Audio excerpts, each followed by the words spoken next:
Chapter 833. It has nothing to do with you. Go away. Su Peijian pushed him away forcefully, took a step back, and fell onto the sofa. She went for the wine again. Ling Jing grabbed his hand, and he pulled her up again. Didn't I tell you? How can it have nothing to do with me? Ling Jing grabbed her tightly, not giving her a chance to break free. A day as husband and wife means 100 days of love. We've slept together for so many days. What? You can't tell me. Husband and wife. Gratitude. Su Peijian looked as if she had heard a joke.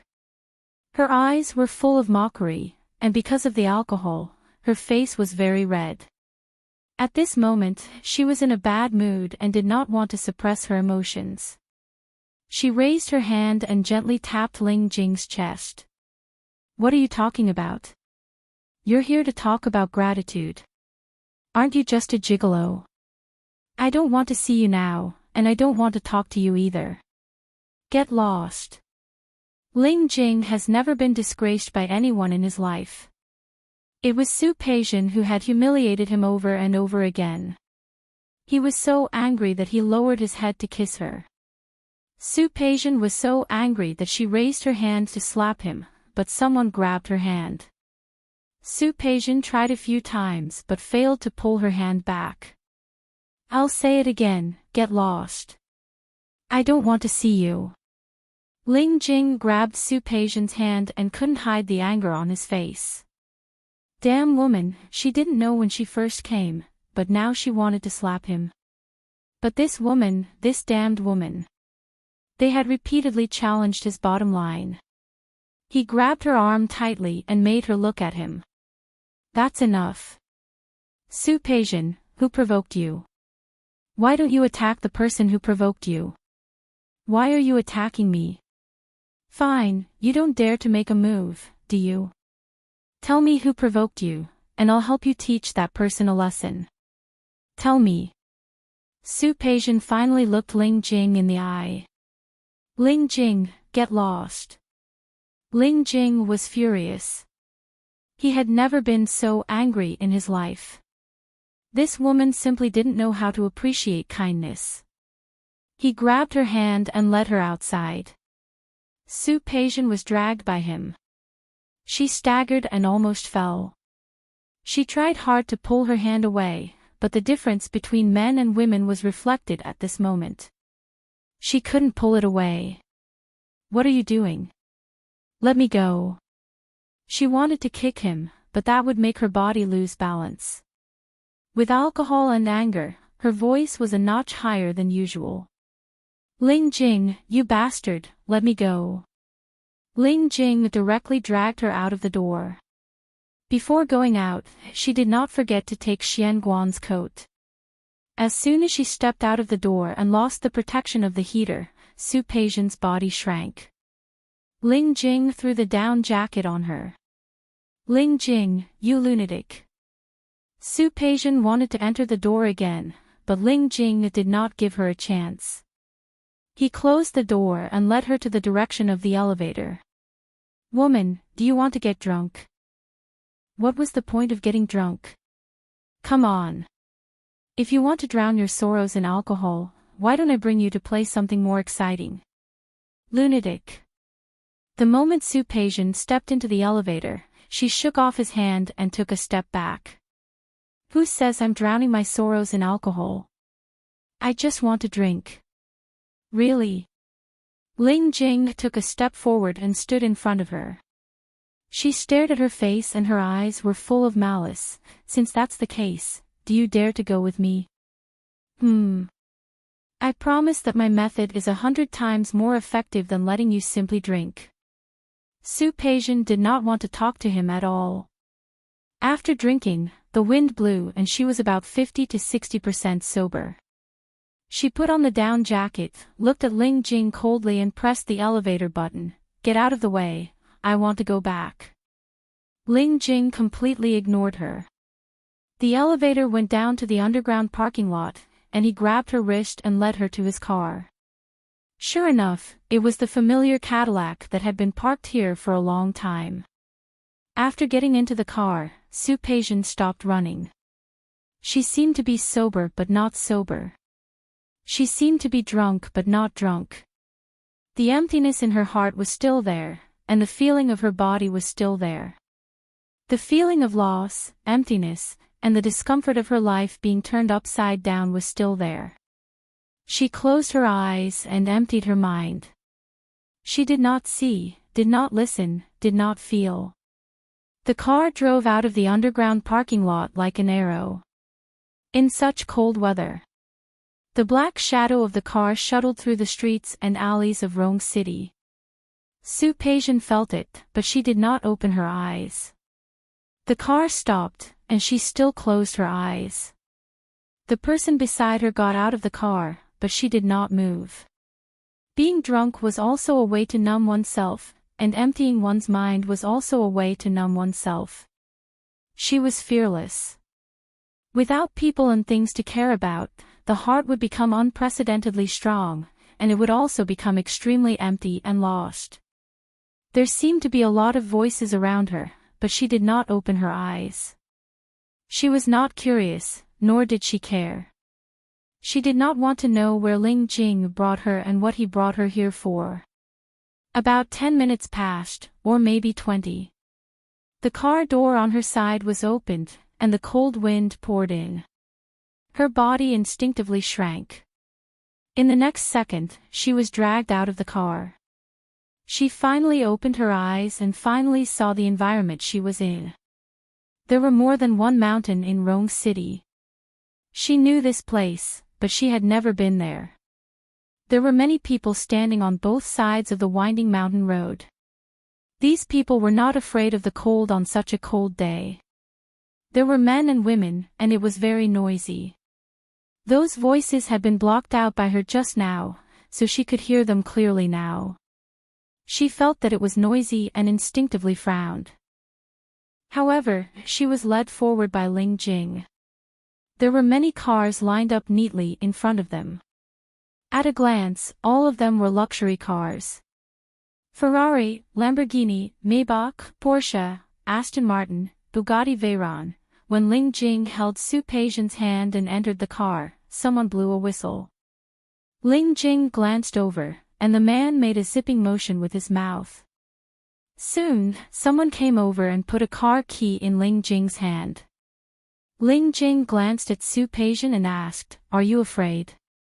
Supasian's state at this moment was empty, and her thoughts were also empty. Ling Jing's words made her come back to her senses a little, but she gave him a cold look. There was no trace of emotion in her extremely cold eyes. It seemed to be saying, "Why would I, Supasian, be afraid? It's good that you're not afraid." Ling Jing took the car key and walked to one of the white Aston Martin. He opened the door and gestured for Supasian to get in. Supasian finally had a little emotional reaction. She looked at Ling Jing and then at the mountain road in front of her. She retracted her gaze and met Ling Jing's eyes. "You want to play this?" "Yes."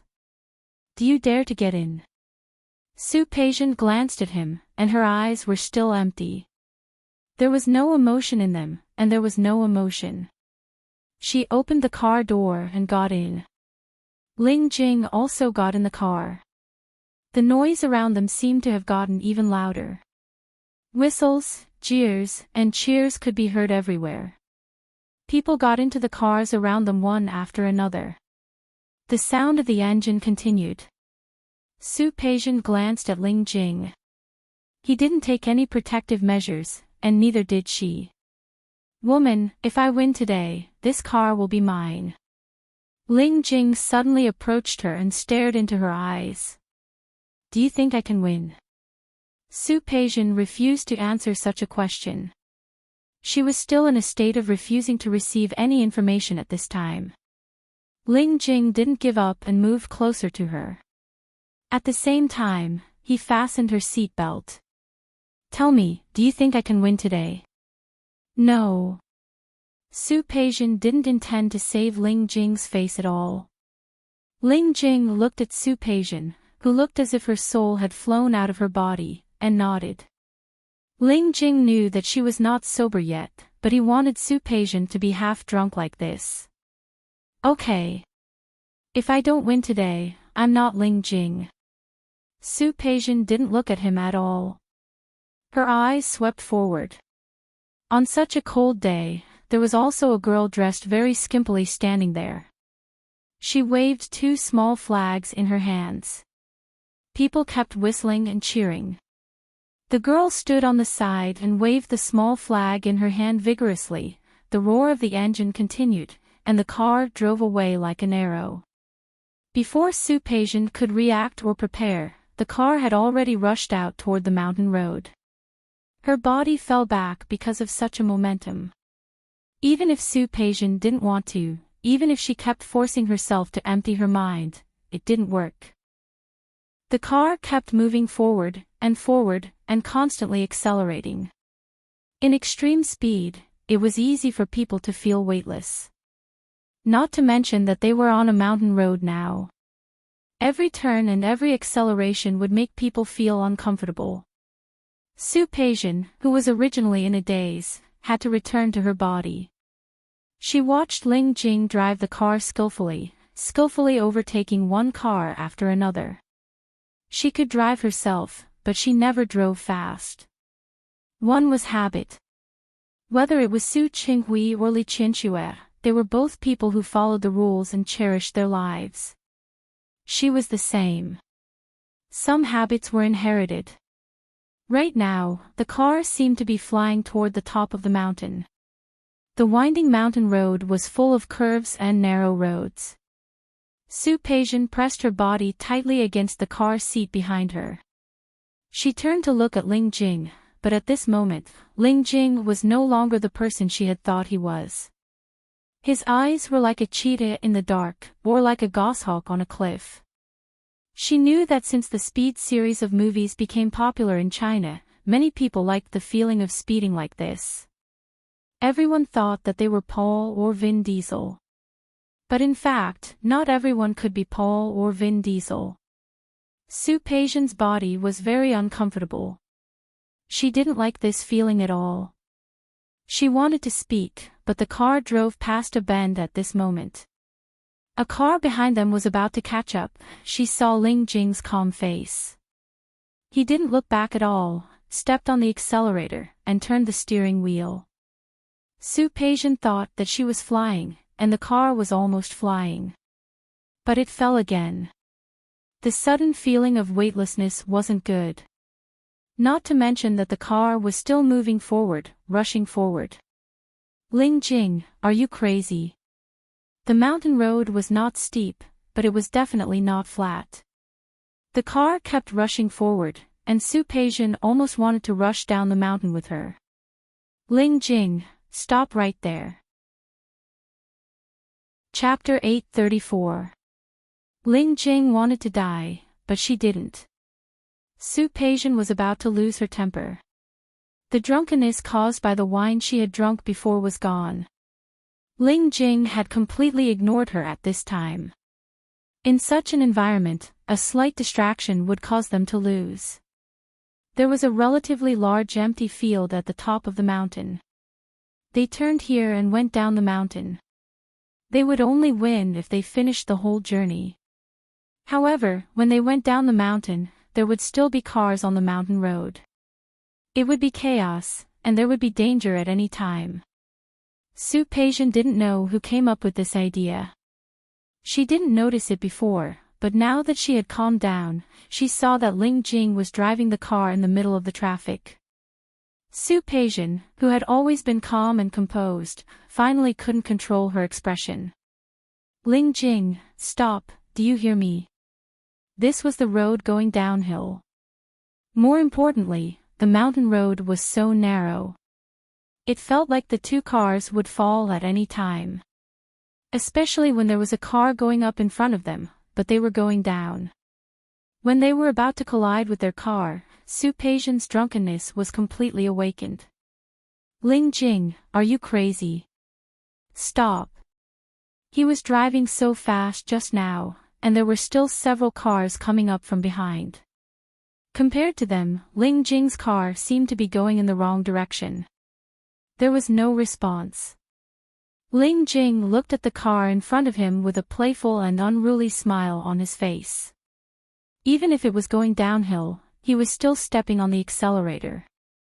Su Peijian felt the car continue to dive, and the feeling of weightlessness made her uncomfortable.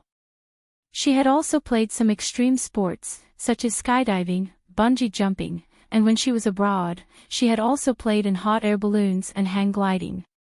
However, those were all when she was prepared, and there was a coach beside her with standard operation and guidance, which made her feel at ease. This Ling Jing in front of her was simply messing around. In the end, Su Peijian couldn't stand it anymore. She pressed her body against the car seat, raised her hand to grab the seat belt tightly, and closed her eyes. She felt her body continue to go down and down with the car. After an unknown period of time, the car finally stopped. It was very noisy, and she could hear the noise through the car door. There were whistles and cheers, and a lot of noise. Su Peijian naturally didn't like such an environment. She sat in the car and tried her best to endure the discomfort she had just experienced. "We're here." The sound in her ears made her feel real, and she was really sure that the bastard Ling Jing had stopped the car. Her legs were a little weak, and the noise around her made her face even paler. Ling Jing unbuckled her seatbelt and turned around to look at her. There was an arrogant smile on her face. "First. How was it? My skills are not bad, right?" With a "paw" sound, Ling Jing's face was slapped. His eyes widened as he stared at Su Peijian. His good mood from winning the competition had completely dissipated. He pointed at Su Peijian, his eyes almost spitting fire. "You damned woman, how dare you hit me? That's exactly what I'm going to do." Su Peijian's drunkenness had completely dissipated. Withdrawing from the feeling of almost facing death, she stared at the person in front of her. "Ling Jing, it's your own business if you want to die." "I don't want to die." After saying this, she got out of the car without looking back. The night wind was extremely cold. Su Peijian pulled her clothes closer to her body. She didn't even look at the gazes on her, nor did she look at the people around her. She walked directly through the crowd and went outside. Ling Jing got out of the car with a slap mark on his face. If it weren't for the fact that it was too late at night, others would definitely be able to see it. Some people recognized him and wanted to come over to say hello, but they were all blocked by his cold eyes. Su Peijian walked very fast. She was dragged out by Ling Jing, and she was wearing the high heels she had worn to work today. Even so, she couldn't delay her footsteps at all. She walked very fast. The people behind her gradually became farther and farther away. Slowly, she walked to the road outside the mountain road. The night wind blew, and her feet gradually gained strength. She had regained her senses. The Cadillac stopped beside her. Ling Jing got out to take her hand. "Get in the car." Su Peijian looked at him coldly, her eyes still without the slightest emotion. Ling Jing really lost her temper because of this woman. "I said get in the car."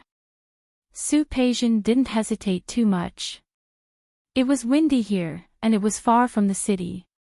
She didn't have the tendency to self-abuse.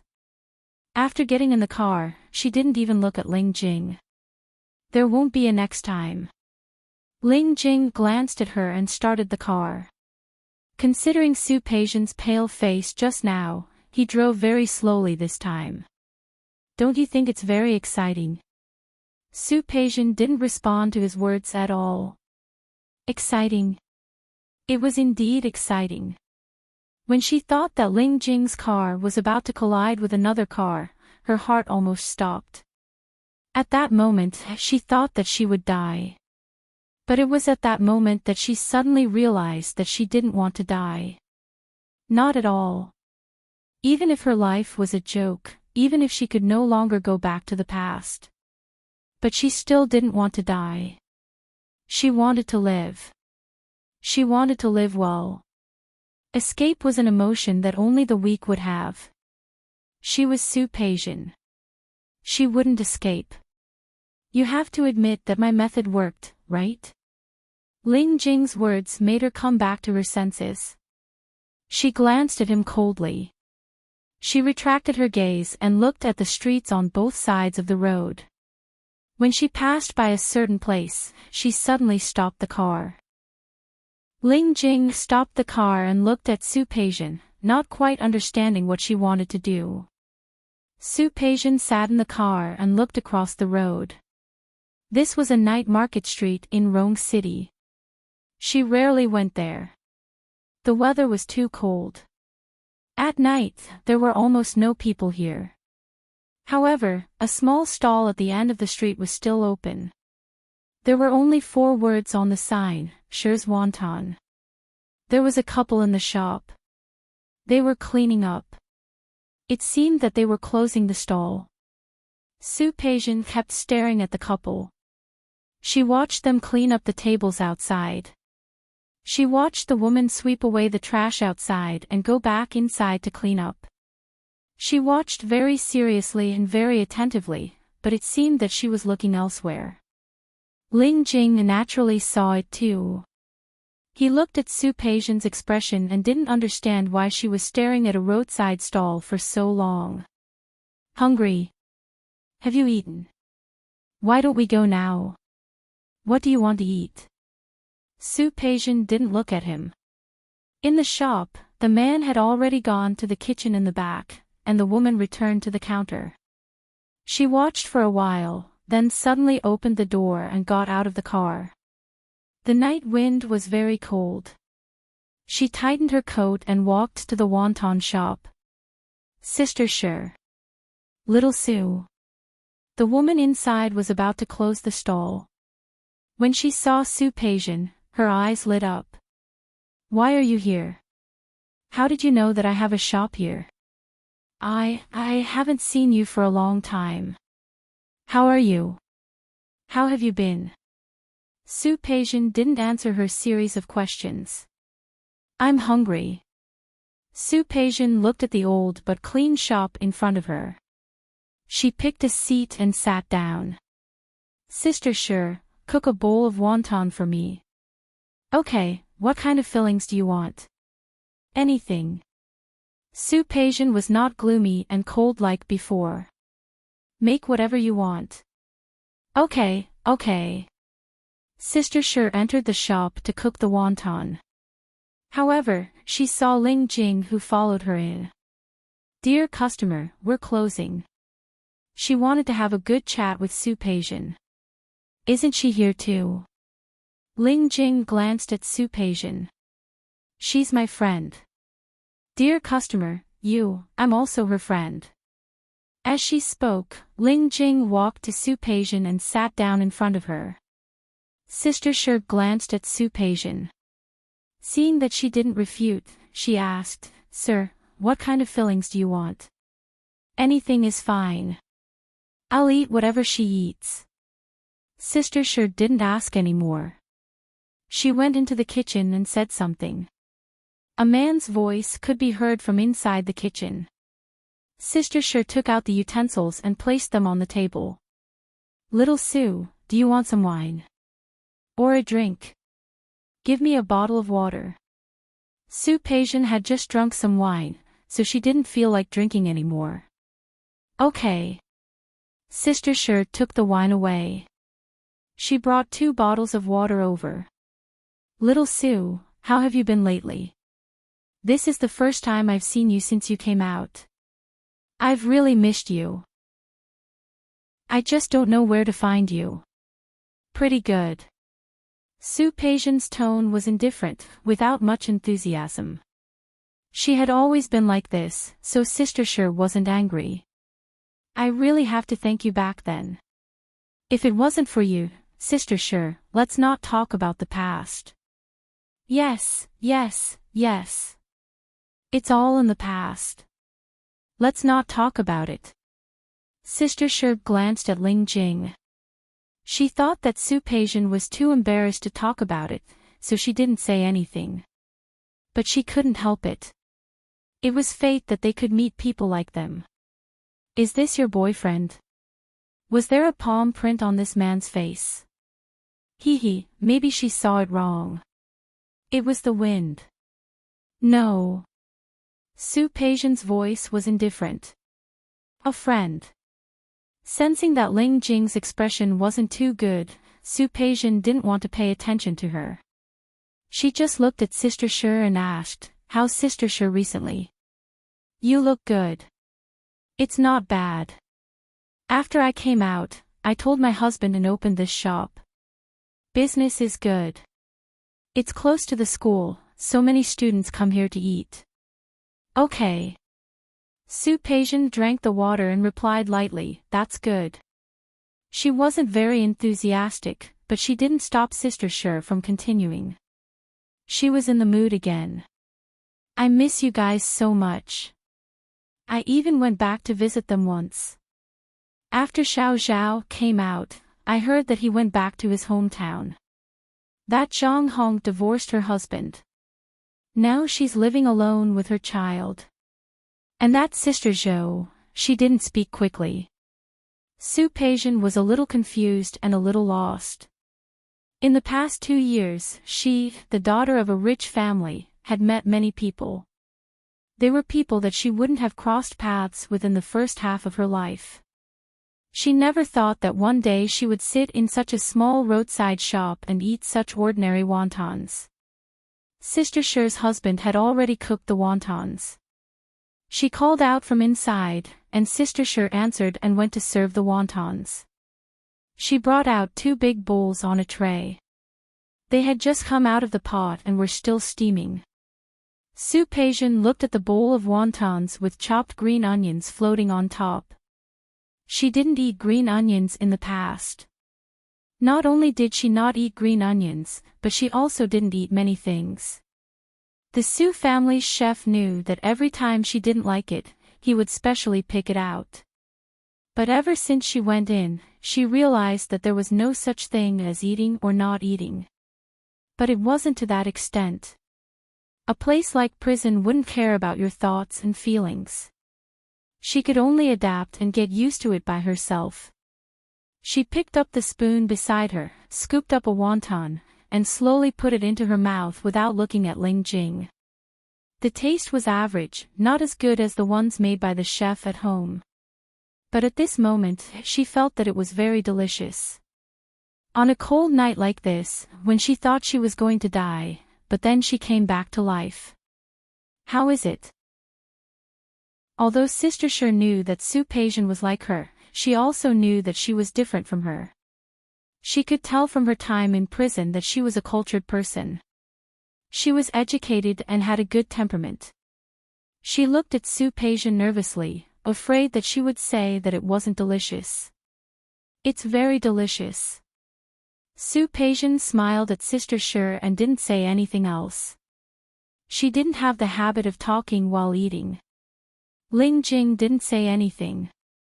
He just looked at Su-Peijian. Looking at her sitting in such a simple shop, it gave people the feeling that they were in a certain 5-star hotel. He didn't need to ask.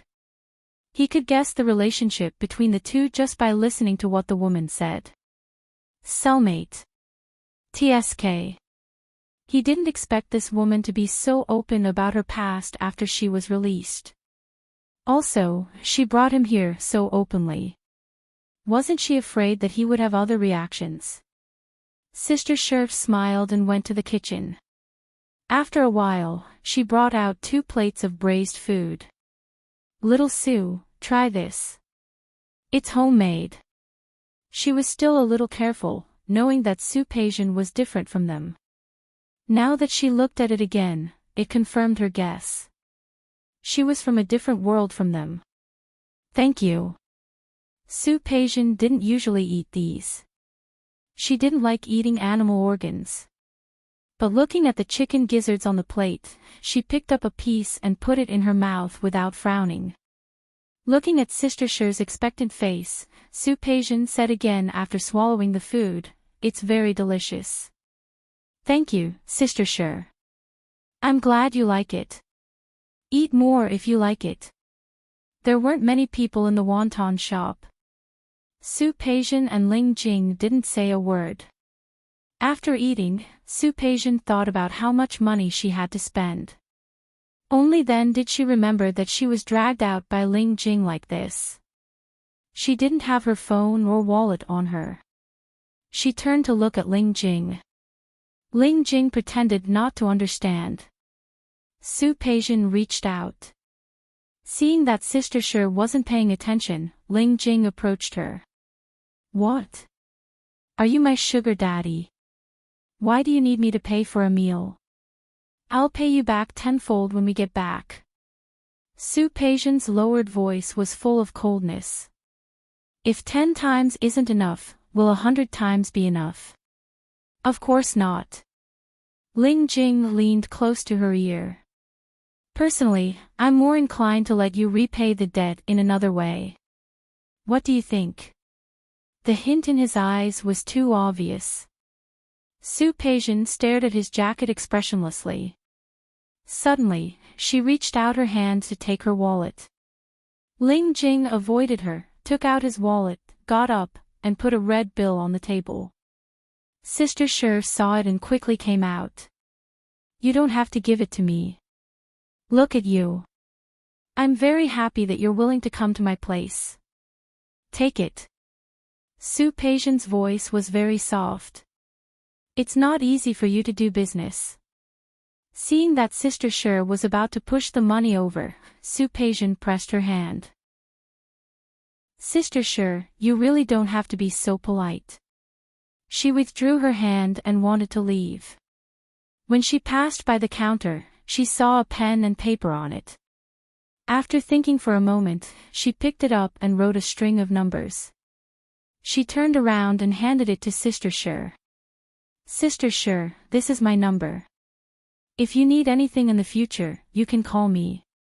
"Hey, you child." Sister Sher looked at the string of numbers, and her face was filled with many emotions. "Look at you. I'm fine now, don't worry. But I'll definitely keep this number. Come often when you're free." This was a polite sentence. She knew that a person of Su Peijian's status wouldn't come to such a small shop often. What happened today was probably an accident. "Goodbye, Sister Sher." Su Peijian didn't say much. When she saw Sister Sher's man coming out of the back kitchen, she nodded and left without looking back. After getting into the car, Su Peijian nestled herself in the seat. She looked outside. The sky was very gloomy, and it seemed that it was going to snow again. She used to like snow in Lin City. In order to see the snow, she followed Li Qianxue to Canada, Finland, and Iceland. They also went to Switzerland to specialize in skiing. She still remembered that they lived in an igloo near the ski resort in Switzerland. In order for her to live comfortably, Li Qianxue booked an entire floor. Every day, she would wake up naturally and then go skiing with Su Yusin and Li Qianxue. They would take the cable car to see the scenery of the snowy mountains. It snowed in Rome City every year. After seeing it twice in prison, she realized that there was actually nothing to see in the snow. What could make people feel beautiful were people. It was the people who were by her side at that time. Ling Jing looked at her and wasn't in a hurry to start the car. He turned around and moved closer to her. "Can't bear to. Do you want to go in and sit for a while?" Su Peijian turned her face to look at him and said expressionlessly, "Drive." "What? Are you ordering me around as a chauffeur again? Let me tell you, I can charge a lot." "Shut up." Su Peijian didn't want to listen to him now, but Ling Jing insisted. He moved closer to Su Peijian, put his arms around her waist, and pressed their foreheads together. "I'll shut up if you tell me to. Wouldn't that be too embarrassing for me? Are you driving or not?" "Yes." Ling Jing bit her lips lightly. Looking at the blush on the woman's face, he stepped back. Woman, remember, you owe me twice. Su Peijian ignored him. She just stared out of the car window. Back at Rome Garden, Su Peijian went to take a shower. In the middle, Ling Jing squeezed into the bathroom. Regardless of her cold face, he directly pressed her down and messed around in the bathtub. Su Peijian was tormented by him a lot. When she came out of the bathroom, she thought that it was the end, but the man didn't even give her time for daily maintenance. He carried her to the bed, lowered his waist, and began another negative distance contact. You owe me this. The man's voice was low and husky, revealing a different kind of sex. She actually didn't eat much after 7:00 in the evening. After eating a bowl of wontons just now, she was indeed full. It was rare that she didn't stop Ling Jing from messing around. She thought about the trace of fear that she almost died today, and the trace of joy that came from surviving the disaster. She closed her eyes and let Ling Jing do whatever he wanted. The man had an outstanding figure and was in the prime of his life. There seemed to be a passion in his young body that would never diminish. Little by little, again and again. She closed her eyes because she didn't want to give the other party a reaction, but the man was not satisfied with that. He used all means and effort to make her respond to him. Maybe it was the stimulation during the day, or maybe it was the stimulation at night. The moment the man bit her neck, Su Peijian was enraged. She opened her eyes and looked at the man's upturned phoenix eyes.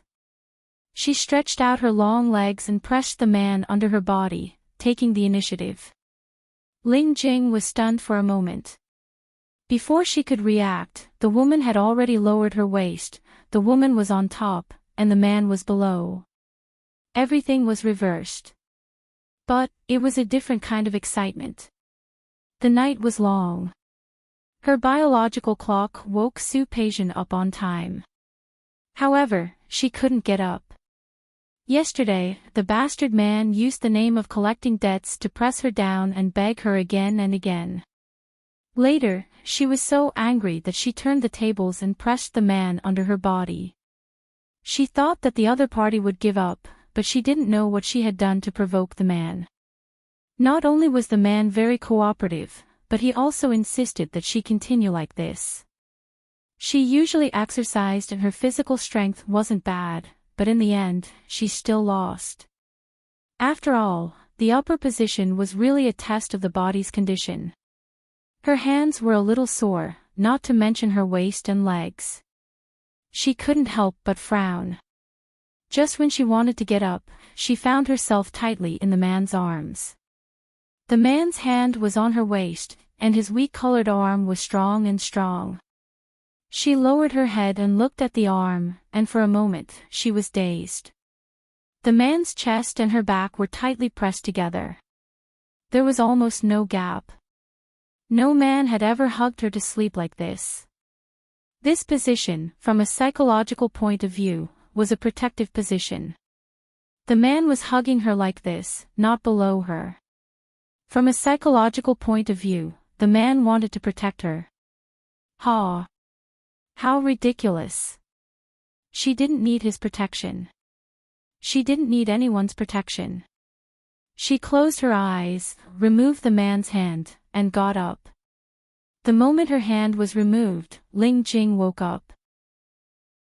He looked at Su Peijian, who was about to get up, turned over, and pressed her under his body again. You can still get up. Get out of the way, Su Peijian said expressionlessly. I want to go to work. What's wrong with going to work? Your company won't collapse even if you rest for a day. I said get out of the way. No. Ling Jing lay on him, using both hands and feet. The weather is good today. Let's go play. Ling Jing, don't forget, you still owe me one. Su Peijian sneered, and her gorgeous face was frosty. I remember we did it more than once yesterday. Are you complimenting me? Thank you for the compliment. What a shameless man. He could talk about anything. Su-Peijian didn't want to talk to him anymore. She reached out to push him, but he grabbed her hand. He sat up and pointed at his face. You remember what you did yesterday, don't you? It was too late, and no one could see the slap mark at the time. Otherwise, how could he, the dignified young master of the Ling family, put his face? Woman, no one has ever dared to slap me in my life. Really? Then I'm glad I'm the first. TSK, Ling Jing pulled her body up and held her in his arms again. Don't you think you need to compensate me? Is 500,000 enough? I'll give it to you later. After Su-Peijian finished speaking, she was about to get out of bed. Ling Jing was annoyed. He buckled her waist, and their naked bodies were pressed together again. He lifted her chin and made her look into his eyes, clearly expressing his dissatisfaction. Chapter 835. The rascally look on Ling Jing's face made Su-Peijian frown. She tried, but she didn't push him away. She looked at him coldly, and there wasn't even a trace of emotion in her tone. Does it have anything to do with me? Did I ask you to pick me up? And if you don't take me there, will I be there? Women. Ling Jing was so angry that he lowered his head and bit her neck. I tell you, you have to pay it back today. Even if you don't want to pay it back, you have to pay it back. Otherwise, hugging Su-Peijian, he spun her around and said in a threatening tone, I don't mind making it so that you can't get out of bed. Lunatic. Su-Peijian tried to push him away, but how could she compete with the man's strength? He restrained her limbs, not letting her escape. He looked down at her face with a slight smile on his face. What do you think? Do you admit defeat? Are you going to let go or not? Aren't you going to return it? Su-Peijian took a deep breath and forced herself to calm down. She stared at Ling Jing's long and narrow eyes, and there was a hidden anger in her voice. What exactly do you want? You owe me twice, so accompany me for 2 days. That's not too much, right? I said, I have to go to work. Don't worry. If you don't work for a day, I'll collapse, and the company won't be able to operate anymore. Su-Peijian narrowed her eyes slightly and looked at the rascally look on Ling Jing's face. Who told you that I run a company? Her bright eyes were filled with sharpness. Even though she was being suppressed by him, her aura did not diminish. Do I even need someone to tell me this? Ling Jing leaned over and kissed her on the cheek. Her expression was as light as ever. You took 2 million yuan in one breath to cover me for half a year. Don't tell me you're just an ordinary white-collar worker. Su-Peijian glanced at him. Can you let go of me first? No. Ling Jing was very rascally. You pay the debt first. If it was before yesterday, Su-Peijian would have kicked this man until he couldn't take care of himself. Thinking back to yesterday when this madman dragged her to crash a car and almost caused a car accident, although her voice was still cold, she did not struggle anymore. How do you want to pay me back? Let me say this first, I'm not going out. It was too cold outside. Even though she was used to the temperature in Rome City, she still didn't like the dry feeling of the wind blowing on her face. I won't go out then. How about you stay at home with me for a day? Childish. Su-Peijian resisted the urge to beat the man up. I'm still very uncomfortable if we don't have sex. Her legs were weak and her waist was sore. She really didn't want to do it again. Okay, as long as you accompany me for a day. Ling Jing seemed to be very happy that she had achieved her goal. He smiled with a faint smile on his face. When he smiled, his eyes were very bright. They were clearly red phoenix eyes, but there was not a trace of femininity in them. It only made people feel that this person's smile was, she thought of a word to describe a man's smile. Sue. Ling Jing's smile did give people the feeling that she was quite cheerful. She tapped his chest, motioning for him to release her. Knowing that she would not run away today, Ling Jing got up and turned to hold her waist. You promised to accompany me all day today. You are very annoying. If you scold me again, I'll press you down and do it again. No, one more day. Su Peijian had no intention of continuing this crazy argument with him. She got up and tidied herself up. She was too lazy to cook, so she called Xiao Zhao to send breakfast over. She didn't really like to eat takeout, although she could accept some of the requirements in life. But she also had her own insistence. Xiao Zhao arrived very quickly with a Chinese-style breakfast from a 5-star hotel. Su Peijian sat together with Ling Jing for breakfast. The man's eyes were fixed on her. Even if she tried to ignore it, she still felt a sense of uneasiness. What are you looking at? I'm looking at you. Ling Jing stopped eating. I'm looking at how beautiful you are. Crazy. Su Peijian lowered her head and ignored the sky. Ling Jing was very interested. Say, you are so beautiful, why don't you go find a serious boyfriend? Was he still thinking about that Hu guy? TSK. What kind of taste was that? Su Peijian took his words as a hint. She looked up at him expressionlessly. The agreement between us doesn't seem to include that you have the right to interfere in my affairs. How is this interfering? I am just curious and want to ask. Can't I? Su Peijian put down the milk in her hand and leaned back slightly. What about you? You are so young, but you don't want to find a good job. Do you want to be someone's toy boy? Ling Jing was speechless. She was the one who suggested it, okay. He stopped talking, and Su Peijian got some peace and quiet. After breakfast, she wanted to go to the study, but Ling Jing pulled her to sit on the sofa in the living room. Didn't you say you will accompany me? Then you are not allowed to deal with business. Not at all.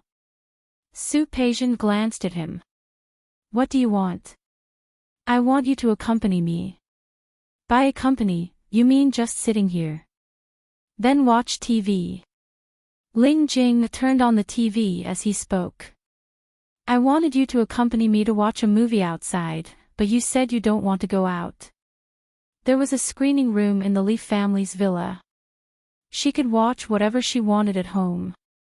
In such a small apartment, naturally, only the TV could be watched. Ling Jing held her in one hand and held the remote control in the other. He casually changed a few channels, but they were all melodramatic or palace dramas. Su Peijian was the first to not watch it, not to mention Ling Jing. Watch this. The remote control in Ling Jing's hand stopped. Su Peijian looked at the screen. It was actually Cherry Morocco. She glanced at Ling Jing with an indescribable disdain in her eyes. Why are you looking at me like that? Don't look down on cartoons. You look like you're half dead, so you should take a look at Cherry Morocco-chan. Crazy. Su Peijian wanted to get up from his arms. If you want to watch it, you watch it. I won't watch it. Don't be like this. Haven't you heard of it? As long as you are alive, you will definitely encounter good things. Don't you think it's very inspirational and chicken soup? In fact, Ling Jing had never read Cherry Morocco, but some time ago, the author of the comic seemed to have passed away. There was a news report, so he casually glanced at it. He didn't read the main content seriously, but he remembered that sentence. Su Peijian's face finally showed some expression. She turned her face to look at Ling Jing with a hint of mockery in her eyes. The so-called chicken soup is for those who are not strong-willed. The truly strong don't need chicken soup at all. That makes sense. Ling Jing nodded and placed the remote control in Su Peijian's hand. Then you choose. What do you want to watch? Su Peijian glanced at him, thought for a moment, and took the remote control. Ling Jing didn't expect Su Peijian to watch The Shawshank Redemption. He couldn't help but glance at her, but Su Peijian didn't look at him. She just fixed her gaze on the screen. It was a very heavy movie, and there was almost no fun to speak of. From the beginning, it was a heavy tone, a gray prison, and a gray sky. But there seemed to be something else in that gray. Su Peijian listened to the original sound. The main character, Andy Dufresne, looked at his old friend of decades, Reed. He said, "I hope it's a good thing." Ling Jing looked at Su Peijian's lips and moved. He pulled her waist into his arms. "Didn't they say that the strong don't need chicken soup?" Su Peijian was silent. At this moment, Ling Jing gently bit her earlobe. "So, you admit that you need chicken soup?" In other words, he admitted that she was not strong-willed. Su Peijian ignored him. She really didn't need chicken soup. It was just that before, she had been competing with him. But after last night, Su Peijian suddenly reconciled with him. Whether it was a tragedy or a comedy, or a sad life. Even if her heart was empty, no matter what, it was good to be alive. Almost every single one of the women that Sister Sher mentioned had a past that they couldn't control. Sometimes, the tragedy of life was really hard to explain. What had happened, what had happened, what had happened? Instead of running away, it was better to face it. Instead of being conflicted, it was better to let go. Her phone rang. Su Peijian frowned slightly, pushed Ling Jing away, and got up to get her phone. Looking at the number on the screen, she was momentarily distracted. After a few seconds of hesitation, she still picked up. She didn't speak, but Su Qinghui on the other side of the phone wasn't angry at all. "Peijian, you finally picked up my call. I called you on New Year's Day. Why didn't you pick up?" "I was outside." Previously, she had taken Xiang Kaiping abroad. At first, she had forgotten to bring her phone. Later, when she saw it, she didn't know whether to call back or not. "I called you on the Lantern Festival, but you didn't pick up." Su Qinghui sounded a little worried. "Peijian, are you still blaming Dad?" "Blame?" Su Peijian didn't know what to say. Xiang Kaiping also liked to say that. Did Su Qinghui like to say that now? No. She didn't blame anyone. "Then, Dad is in Rome City now. I want to see you and have a meal together. Is that okay?" Su Peijian didn't agree immediately. Her lips formed a straight line. After thinking for a while, she said, "Does she know?" She didn't call him that. Su Peijian believed that Su Qinghui knew what she meant. "Chinchua knows. Don't think too much. Your aunt isn't that kind of person." Su Qinghui originally wanted to say, "your mother," but it wasn't appropriate anymore. Su Peijian continued to be silent. She wanted to see Su Qinghui. After all, he was her father, and he loved her so much. "But, just the two of us." "Yes. Just the two of us. Do you want to come?" Su Peijian's palm tightened on the phone, but she began to walk toward the room. "What's the address?" "I'm not familiar with Rome City." "Why don't you tell me the address?" Su Qinghui had actually been to Rome City many times, but he respected his daughter's opinion more. "Okay. Then let's go to Plum Garden." Su Peijian entered the bedroom, opened the wardrobe, and began to pick out clothes. "I'll send you the address later." After hanging up the phone, Su Peijian changed her clothes, picked up her bag, and put on her phone. When she was about to go out, she saw Ling Jing blocking the door of the room with a bit of dissatisfaction on his face. "Are you going out?" "Yes. You said you wouldn't go out." Su Peijian looked at him as if she was looking at a fool. I have something to do. Get out of the way. I want to go too. Ling Jing was acting shamelessly today. This damn woman, she said she would pay him back, and then she ran away. It really made him want to teach her a lesson. Su Peijian took a step back and looked at him coldly. Are you going to move? No. Ling Jing was tall and blocked the door, not giving Su Peijian any chance to go out. Ling Jing. Su Peijian's face darkened. Don't forget your identity. What right do you have to stop me? It would have been better if she didn't mention her identity. As soon as she mentioned it, Ling Jing immediately exploded. He took 2 steps forward and pressed Su Peijian against the wall. Who am I? Tell me. Just a pretty boy that I keep. Su Peijian didn't mind how hurtful her words were. But it was the truth. Ling Jing, if you still want to continue, get out of the way. Woman. Ling Jing was angry. He lowered his head and was about to bite her lips. How could Su Peijian let him succeed? She tilted her head and pushed him. Ling Jing, don't forget that I can break off this relationship at any time. Woman, don't forget that you still owe me twice. What did he mean by owing or not? Wasn't he the one who said it? Su Peijian didn't want to talk nonsense with him. Seeing that he was about to approach again, she raised her foot and kicked his lower body. Ling Jing didn't expect that this damn woman would dare to hit him at this time.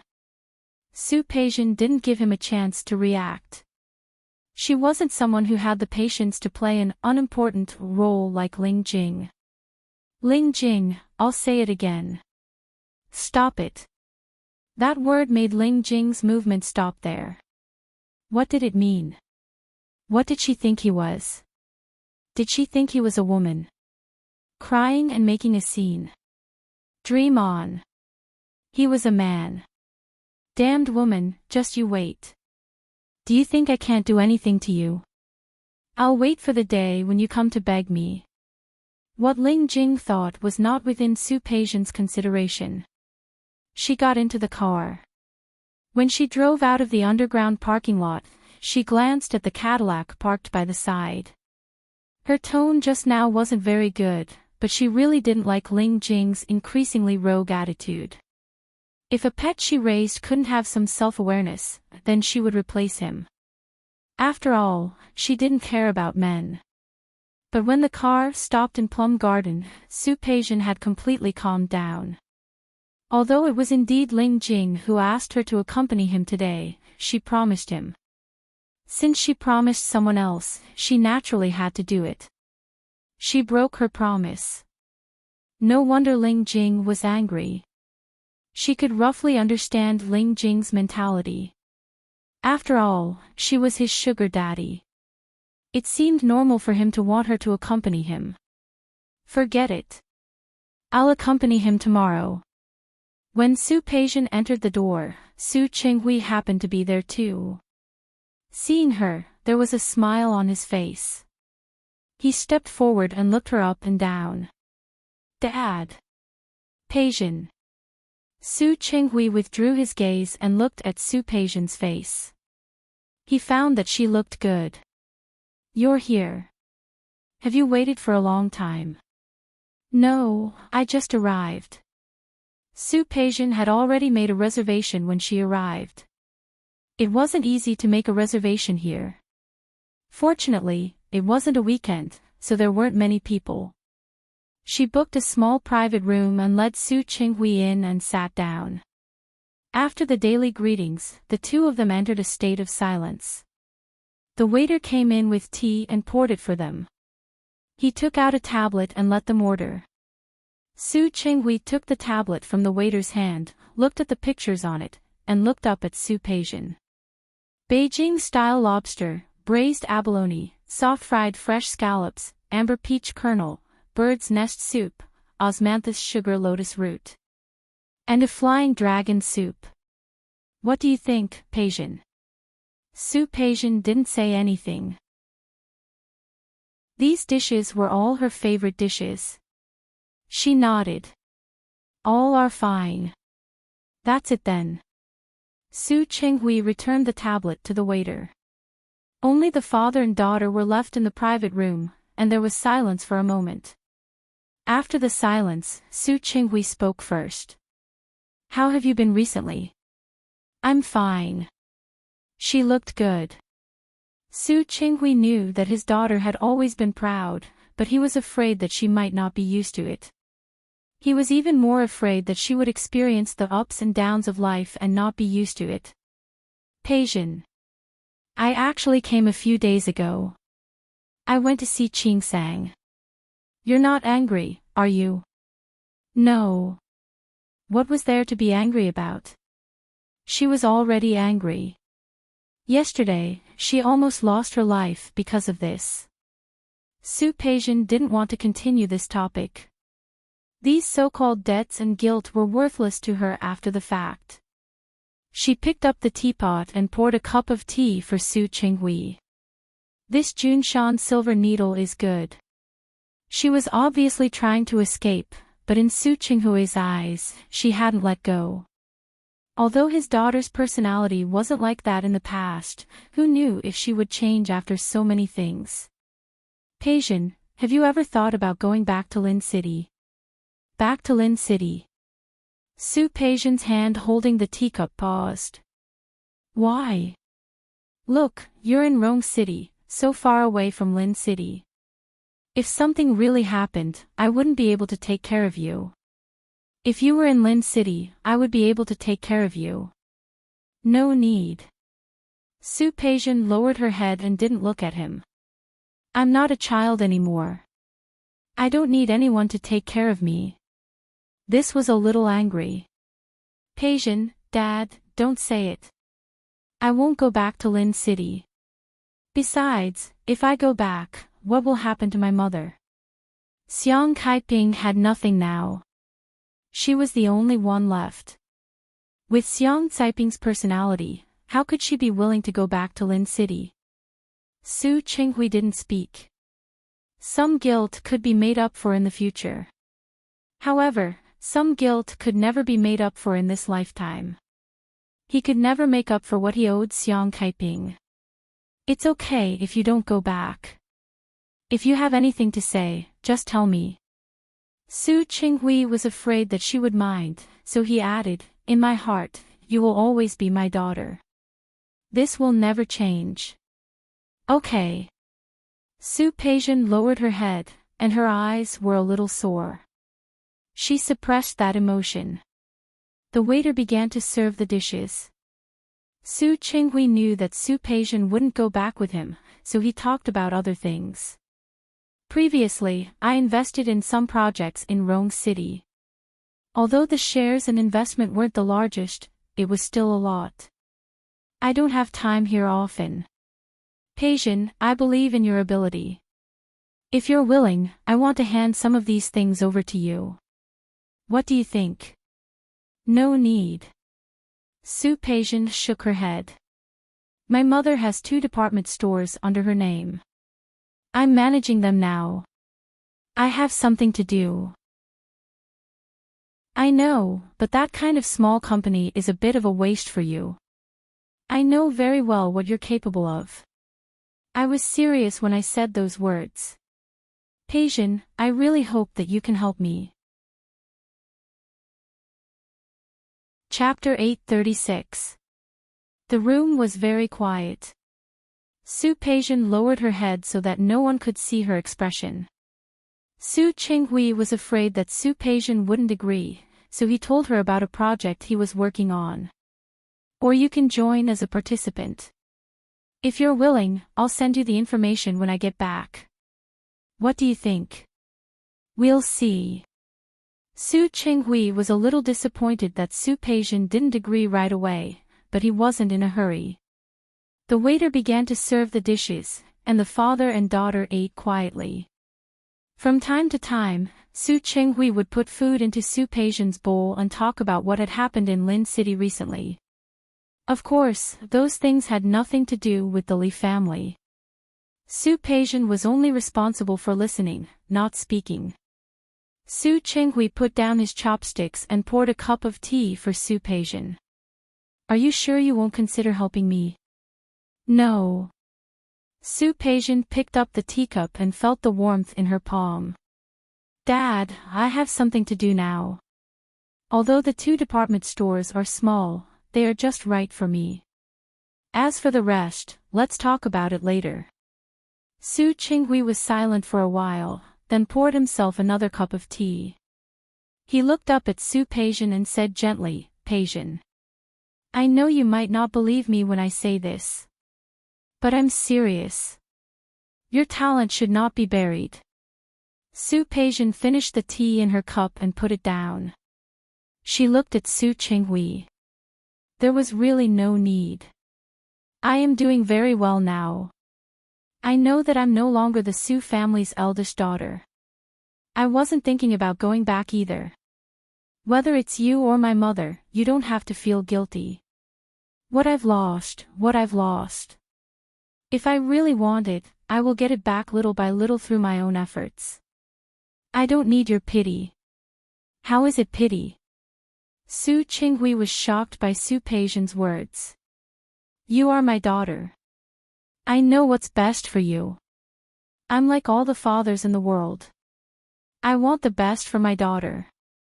Peijian, don't think that I don't care about you anymore. Impossible. No matter when, you will always be my daughter. Always. Su Peijian's head was still lowered, but the expression on her face had changed a little. She looked up at Su Qinghui. They had been father and daughter for many years. Su Qinghui's words were true. She knew.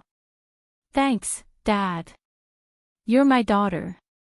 Why are you thanking me? Su Qinghui was very kind and serious. Su Qinghui erased the mistakes he made on impulse when he was young. In some ways, he was a qualified father. Su Peijian knew. I have a lot of businesses in Rome City, and I meant what I said just now. It's okay if you don't want to take over. If you have other ideas, you can tell me at any time. Daddy will always support you. All right. Su Peijian's eyes were a little sore. She lowered her head and suppressed those emotions. After leaving the plum garden and saying goodbye to Su Qinghui, Su Peijian didn't go home immediately. Instead, she went to the company to take a look. The Lantern Festival had just passed, and people were still immersed in the festive atmosphere of the new year. The company's activities were very grand. Whether it was online or offline, business was good. After reading the report, Su Peijian sat in her office, feeling a little bored. It was not difficult for her to manage all of this. Thinking of Su Qinghui's words, she knew that he was telling the truth. Compared to Xiang Kaiping, Su Qinghui was undoubtedly more aware of her ambition. However, that kind of ambition was only in the past. Now, she had lost that ambition. Realizing that she was feeling sad in the office, Su Peijian shook her head. Chicken soup really didn't suit her. When she returned to Rome Garden, Su Peijian found that Ling Jing was not there. She frowned slightly and looked at Xiao Zhao, who was preparing dinner in the kitchen. Where is he? She didn't say who, but she believed that Xiao Zhao would understand. You mean Mr. Ling? He left. When they were arguing, Xiao Zhao was cleaning up in the kitchen and didn't hear it. Mr. Ling left not long after you left.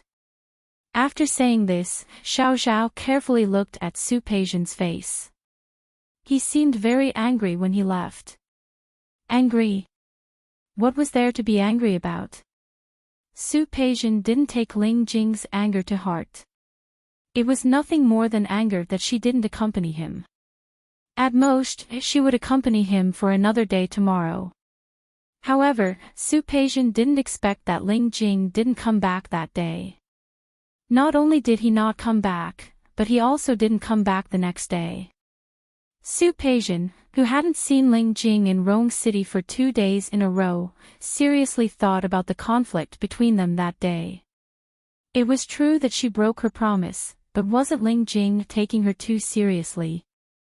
Since he had such a bad temper, she would leave him alone for a few days. Su Peijian didn't take it to heart at all. She didn't even call or send Ling Jing a message.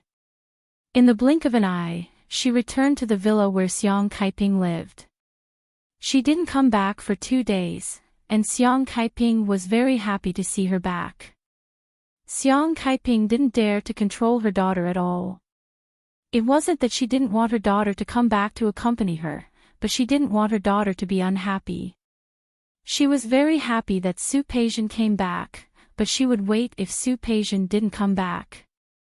As a mother, she couldn't do anything about it. Su Peijian was a smart person and had seen all kinds of people.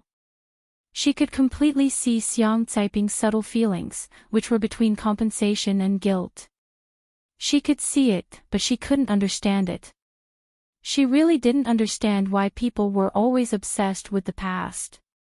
According to the current average life expectancy, Xiang Kaiping could live for at least 20 or 30 years.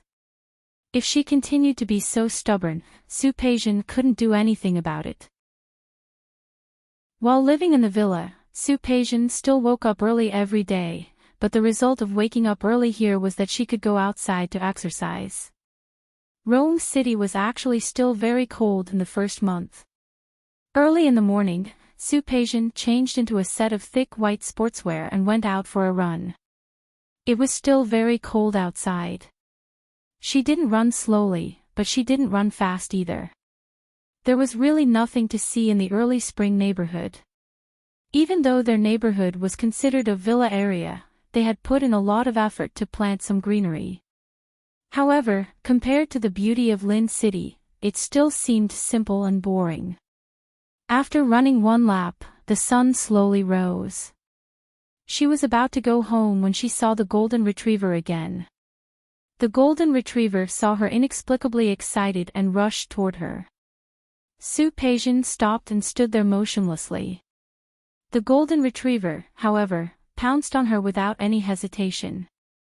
Just as it was about to pounce on Su Peijian, the dog leash around its neck was held by someone. It didn't succeed in pouncing on Su Peijian, so it barked there with some dissatisfaction. Dian Dian. A gentle male voice sounded. Lin Feixing walked around from behind the trees.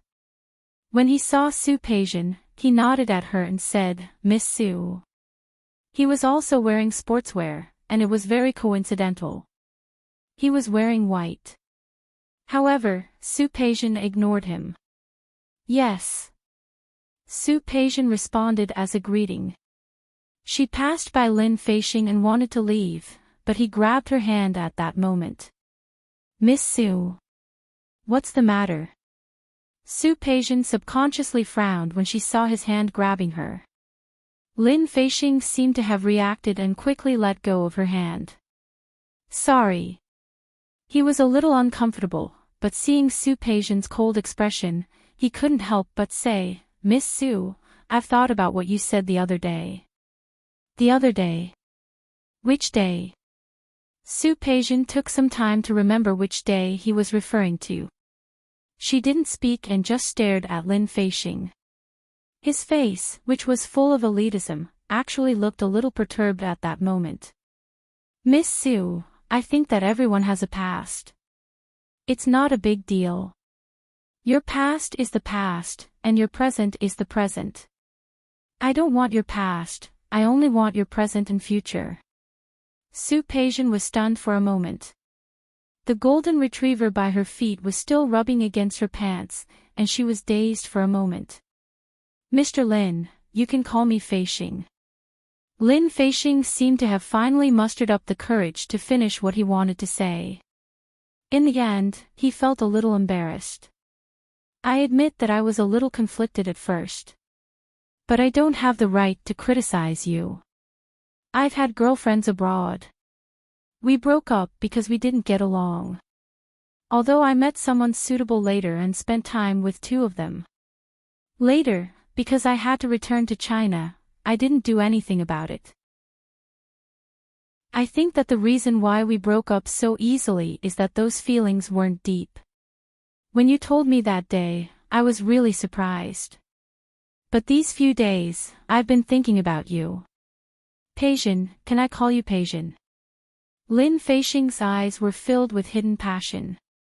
Su Peixian didn't know what to say. The golden retriever seemed to have infected its owner's emotions. It barked a few times and barked even more happily. Peixian. I'm not a child. I believe that you're not either. Mature men and women naturally have their own ways to solve problems and deal with them. So I want to ask, can you give me a chance? Su Peixian didn't rush to answer. The Lin Feixing in front of her was undoubtedly a very good marriage partner. He had good qualities and a good appearance. Most importantly, he didn't mind her past. She thought that she had a good eye for people. When Lin Feixing spoke to her, his eyes were open. She could tell that what he said was true. He really didn't mind. Looking down at the golden retriever that was playing around her feet, she frowned slightly. Even though I've been in prison? Yes. Lin Feixing nodded. Prison is your punishment. No matter what you've done, since you've been punished, it's in the past. Su Peixian didn't speak. That was the truth. Life in prison was God's punishment for her. She had already accepted the result, so she didn't feel that she had anything to regret. However, she was really surprised that Lin Feixing could say something like that. For a moment, she didn't know what answer to give him. You don't have to rush to give an answer. Lin Feixing saw that she didn't speak for a long time and was afraid that she would be too conflicted. He quickly gave her a way out. I can wait for you. Really? Su Peixian blinked and looked up. She met the passion in Lin Feixing's eyes and was a little confused. You like me? The man standing in front of her actually blushed. Su Peixian didn't want his answer. She looked at him and took a step forward. What do you like about me? Just this appearance. Just her face. She had once read a saying that all love at first sight was just a result of the appearance. Although she wasn't in a state of panic, she really didn't have more energy to manage a relationship. You might think that I'm exaggerating when I say love at first sight. But some things are just like that. Love doesn't start. If everything about love could be explained, how could there be so many infatuated men and women in this world? What he said made sense. Su Peixian nodded. Mr. Lin, I can't give you an answer now. Can you think about it later? Is that okay? Of course. Lin Feixing smiled. Seeing that Su Peixian was about to leave, he stopped her again and took out his phone at the same time. Peixian. Although you need time to think about it, can you add me as a friend first? Su Peixian saw the uneasiness in his eyes. In the end, she didn't reject him. It was just one more friend. She didn't have any burdens. Back at the villa, during dinner, Xiang Kaiping looked at Su Peixian with a hesitant expression. Mom, what's the matter? No. Xiang Kaiping quickly shook her head. Just now, I think I saw Lin Feixing looking for you upstairs. He also came to our house last time. He came twice. Peixian, you. He came twice. Su Peixian didn't hear Xiang Kaiping mention it. Hearing it now, she wasn't surprised. Yes, he was looking for me just now. He said that he doesn't mind what happened to me. Really? He came to my house once before and said that. That's what he meant. There was a hint of anticipation in Xiang Caiping's voice. Peixian, you said it yourself before. You said that if Lin Feixing doesn't mind your past, you'll give him a chance. It wasn't that she was impatient, but Xiang Kaiping really didn't want to lose such a good son-in-law. I remember. I've already given him my contact information. As for the future, we'll talk about it later. Okay, that's good. That's good. It was best to have contact information. Xiang Caiping's face was full of anticipation. She was afraid that Su Peijian would miss out on a good marriage. Su Peijian couldn't understand this kind of thinking. She didn't want to continue this topic. After dinner, she went to work. Although Su Peijian didn't want to take on Su Qinghui's business in Rome City, when he sent her the information, she still read it carefully.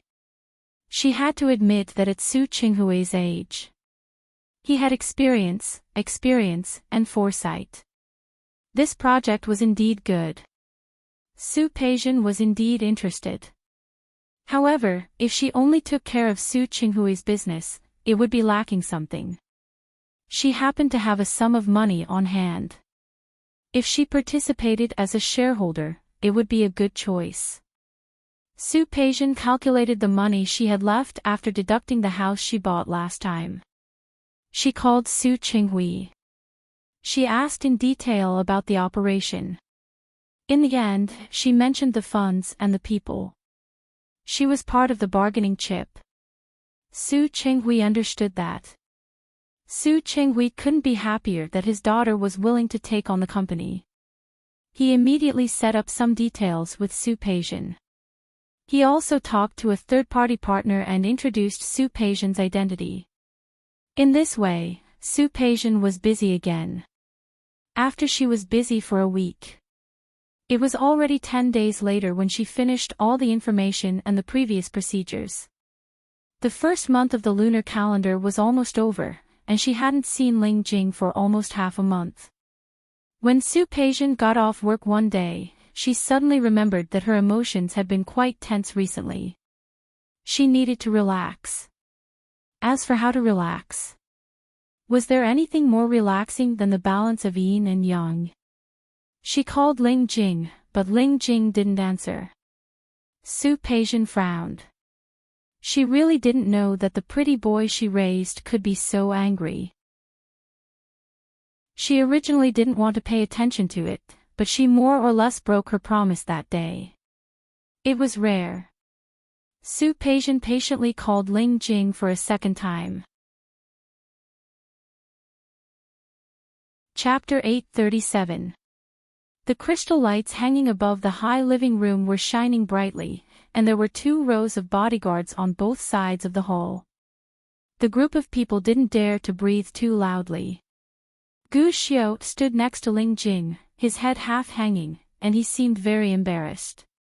Ling Jing sat on the sofa quite leisurely, his right index finger tapping his knee unconsciously.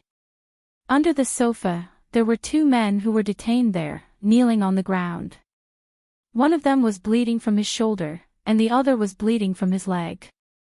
The blood dyed the carpet in the living room red. The 2 men didn't dare to make any big movements, and their bodies kept shaking. Looking at the blood, Ling Jing stopped tapping his knee. "You've got guts. Coming here to kill me." Ling Jing finally spoke. As soon as he spoke, the 2 men kneeling on the ground trembled even more. "Using such a stupid way to do it. You'd better not tell me who your master is. Really. It's too embarrassing." The 2 men seemed to be angry, but more than that, they were afraid. Vaguely, they were nervous with a sigh of relief. "Gu Xiao." Ling Jing didn't look at the 2 men. His hand began to tap his knee again. "Young master." Gu Xiao took a step forward and bowed. The 2 crocodiles in the backyard pond probably haven't smelled human for a long time. "Throw them in." "Young master." Gu Xiao was stunned for a moment. When did they raise crocodiles in their backyard? "Young Master Ling, please spare us." The 2 men suddenly became terrified, and one of them kept kowtowing. "Young Master Ling, please spare us." 4th young master asked us to come. "Young Master Ling, it really has nothing to do with us."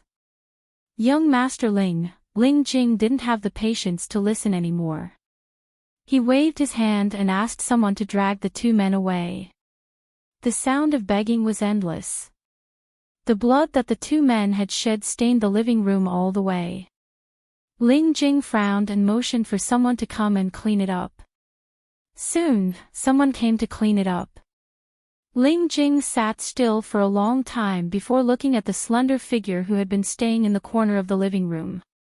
If one didn't pay attention, one would almost ignore it. The person's body had begun to tremble, especially when Ling Jing glanced at her. Her whole body was shaking like a fallen leaf in the wind. Ling Jing hooked her finger, and someone immediately carried the man over. The young woman's body collapsed in front of Ling Jing. Ling Jing lowered his head to look at her. Tisk, scared to this extent. What a coward. Su Peijian's face flashed across his mind. If that woman was here, how would she react? Shen Lefyu knelt there. She had seen everything that had happened just now, and she was terrified. Seeing Ling Jing's hand reaching over, she tried her best not to scream, but her body kept trying to step back. Unfortunately, there was nowhere for him to go. Ling Jing pinched her chin and looked at the pitiful face with tears in her eyes. Afraid? Shen Lefyu couldn't even make a sound. She just trembled and looked at Ling Jing as if she was looking at a demon. Your brother is just like them now. My brother. Shen Lefyu's face turned pale. Where is my brother? Can you let him go? I beg you, let him go. If you want to see your brother, it's very simple. It's very simple if you want to save your brother. This matter depends on what you do. Shen Lefyu blinked when she met Ling Jing's gloomy eyes. When Ling Jing retracted his hand, she seemed to have suddenly understood. She suddenly became bold and reached out to hug Ling Jing's neck. She raised her head and was about to move closer to his lips. Ling Jing looked at Shen Lefyu's face that was getting closer and closer. She was crying like a pear blossom in the rain, looking very pitiful. Unexpectedly, he didn't push her away. Seeing her lips getting closer and closer, his phone rang at this moment. It was an unfamiliar ringtone. He hadn't used that phone for a long time. He glanced at the coffee table. At this time, the only person who would call him was that woman. Damn that woman, she hadn't called him for so many days. Now she knew to contact him.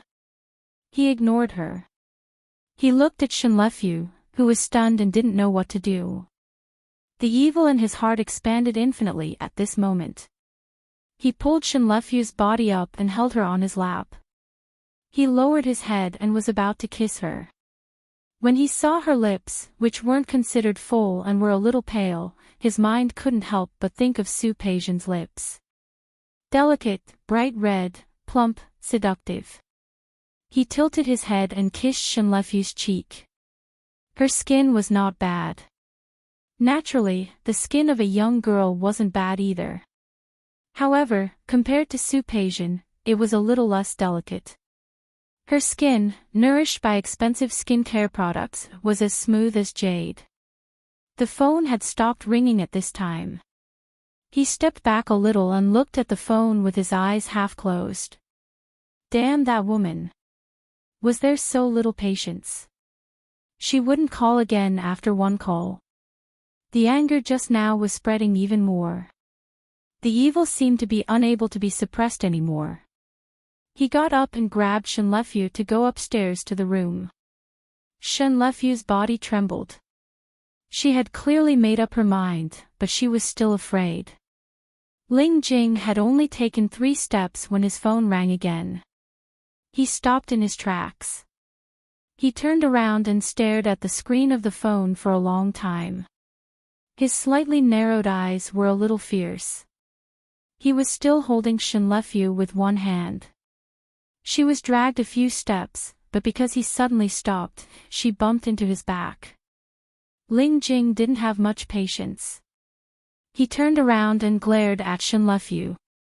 His eyes were sharp as if he wanted to kill her. Get lost. Shenlefeu's body trembled even more violently. It was as if she completely didn't understand why the man who looked kind just now was so gloomy. Ling Jing didn't care about her. His eyes fell on the phone. After watching the phone ring 1, 2, 3 times, he finally reached out and picked up the phone. On the other end of the phone, Su-Peijian was about to hang up. She suddenly picked up the phone and was stunned. There was no sound on the other end of the phone. She glanced at the phone that showed that it was in a call. Ling Jing. She was clearly just calling his name. Ling Jing actually felt that the evil fire from just now had flared up again. If you have something to say, say it. His tone was a little angry. He was so angry that even he was surprised. Didn't you ignore me for half a month? Why are you still calling me? When Ling Jing said this tone, it felt like a wind in the living room. Gu Xiao and the bodyguard standing at the side wanted to bury their heads in the ground. He glanced at them coldly, and they quickly left. Before leaving, the 2 bodyguards didn't forget to go forward and take Shenlefeu, who was half lying on the ground, away. Su-Peijian only heard some rustling sounds on the other end of the phone. She didn't think much about it. Her attention was on what Ling Jing said. Thinking of how she broke her promise that day, she felt a little guilty. I'm sorry, I had something urgent that day, so I left first. I'll make it up to you next time.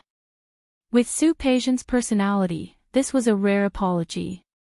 After all, she was still educated since she was young. If she was in the wrong, she was in the wrong. If she broke her promise, she broke her promise. How do you want to make it up to me? Ling Jing could only be thankful that there was no one in the living room. Otherwise, if people saw him like a different person, their eyeballs would probably fall out of their sockets. How do you want to make it up to me? For Su-Peijian, it was nothing more than money. From her understanding, Ling Jing was a little gangster. What else could he have other than money?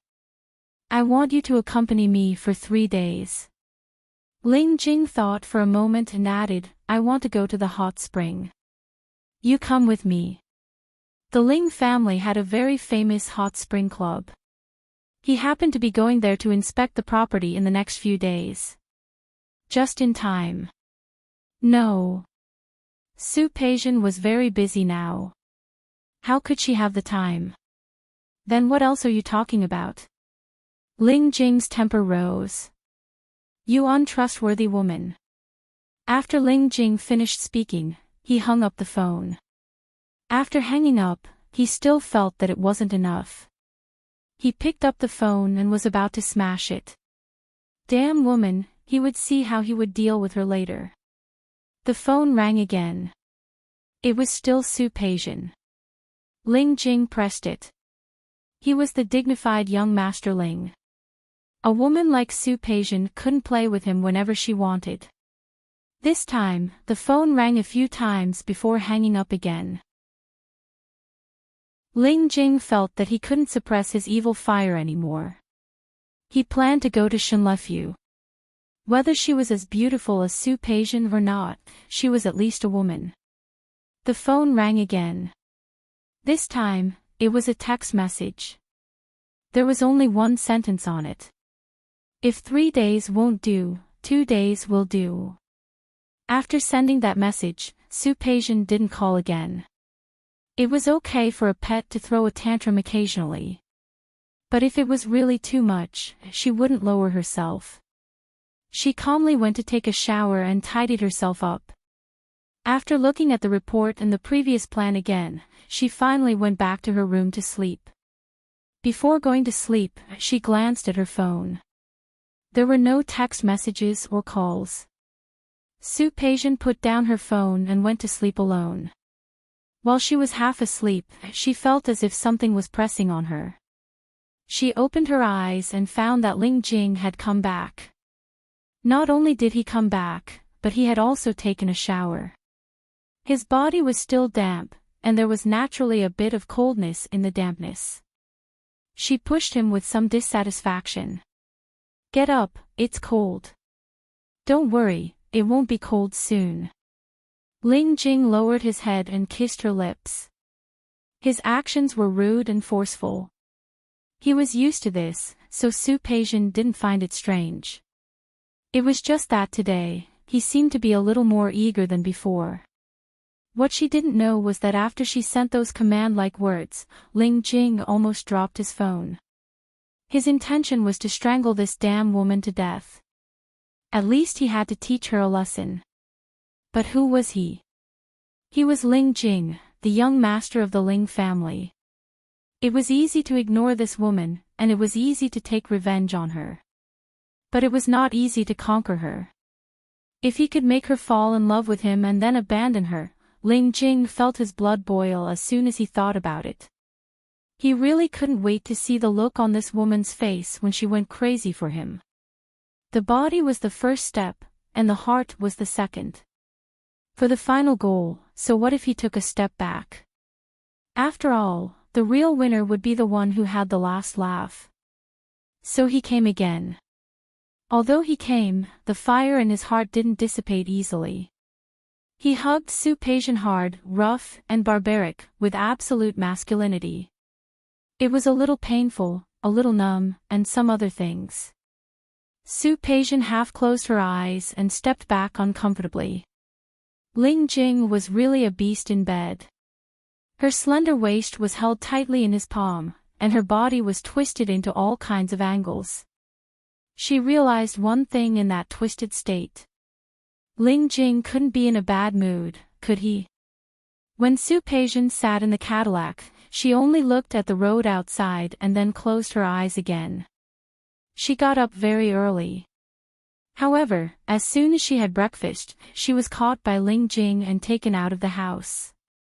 She didn't know why Ling Jing was crazy last night, but he kept torturing her. Even now, her waist was still hurting. She wasn't interested in asking where Ling Jing was taking her, so she closed her eyes to rest. When the car stopped in front of an antique building, Su Peijian just woke up. She turned around and looked at Ling Jing. He was looking at her. "You're awake. Just in time. Let's get out." Her feet were a little weak, but after sleeping in the car for a while, she felt much better. She looked at the time. They had been driving for about an hour and a half. She stopped and looked ahead. The building in front of her was antique and very charming. Su Peijian was a little surprised to see such green tiles and white walls in a place like Rome City. "Let's go." Su Peijian wasn't in a hurry to enter the door. She looked at Ling Jing and said, "Such a place should be a membership system, right?" Ling Jing was stunned for a moment.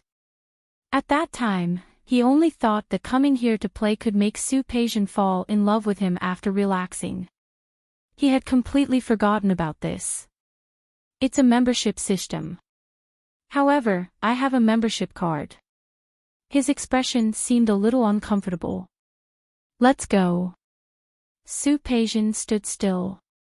"Your membership card wasn't given to you by your last sugar daddy, was it?" There was a flash of anger in Ling Jing's eyes, but only for a moment. He gently shook his hair, took a step forward, and looked at Su Peijian. "What? If I say yes, will you not go in?" Su Peijian didn't answer and glanced at him. As soon as they entered the door, a waiter came over.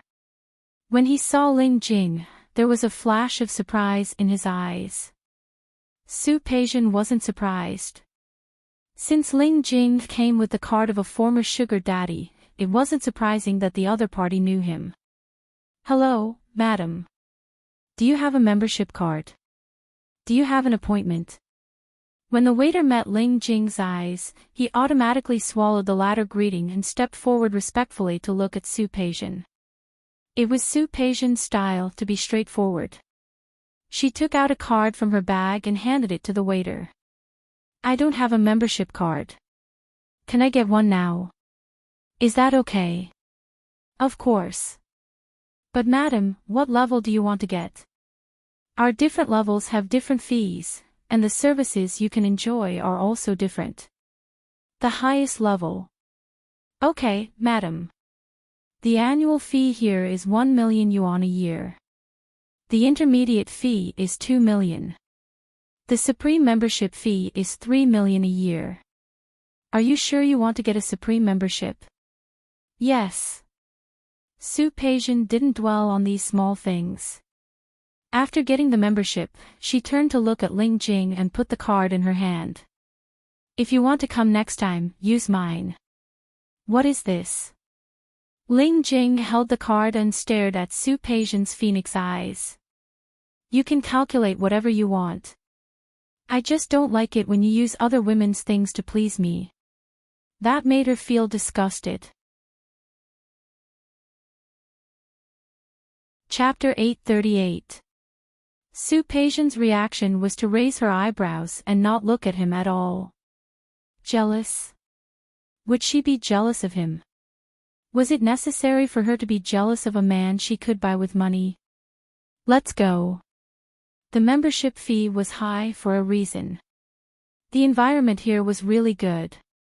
Most importantly, the supporting facilities were quite complete. In addition to the special spa, hot spring, there were also health centers and entertainment centers. Su Peijian came here after breakfast in the morning. She was taken to a special room, which was divided into its own little world. She was very tired yesterday. It was good to come here at this time to relax. She felt a touch of warmth in her palm. She looked down and found that Ling Jing, who was following her, was holding her hand. She wanted to break free, but he held it very tightly. I've been here before. How about I introduce you to it? Su Peijian stared at him and wanted to withdraw her hand from his palm, but he held it so tightly that she couldn't break free. She glared at him and simply let him be. No one here knew her, and she didn't care much about her current reputation. The garden was very large, and the scenery was worthy of the membership fee. There were pavilions, rockery, ponds, and winding corridors. The two of them held hands and finally went to the guest room. It turned out to be a small separate courtyard. The courtyard was paved with bluestone, and the guest room was inside. The antique room was the living room outside, and the room was directly inside. There was a traditional Chinese carved mahogany bed against the wall, and a round wooden window in front of it. The scenery was really good. Living in such a room made people feel as if they had gone back to the past. Su Peijian walked to the window and looked at the small pond and rockery outside. The environment here is good, right?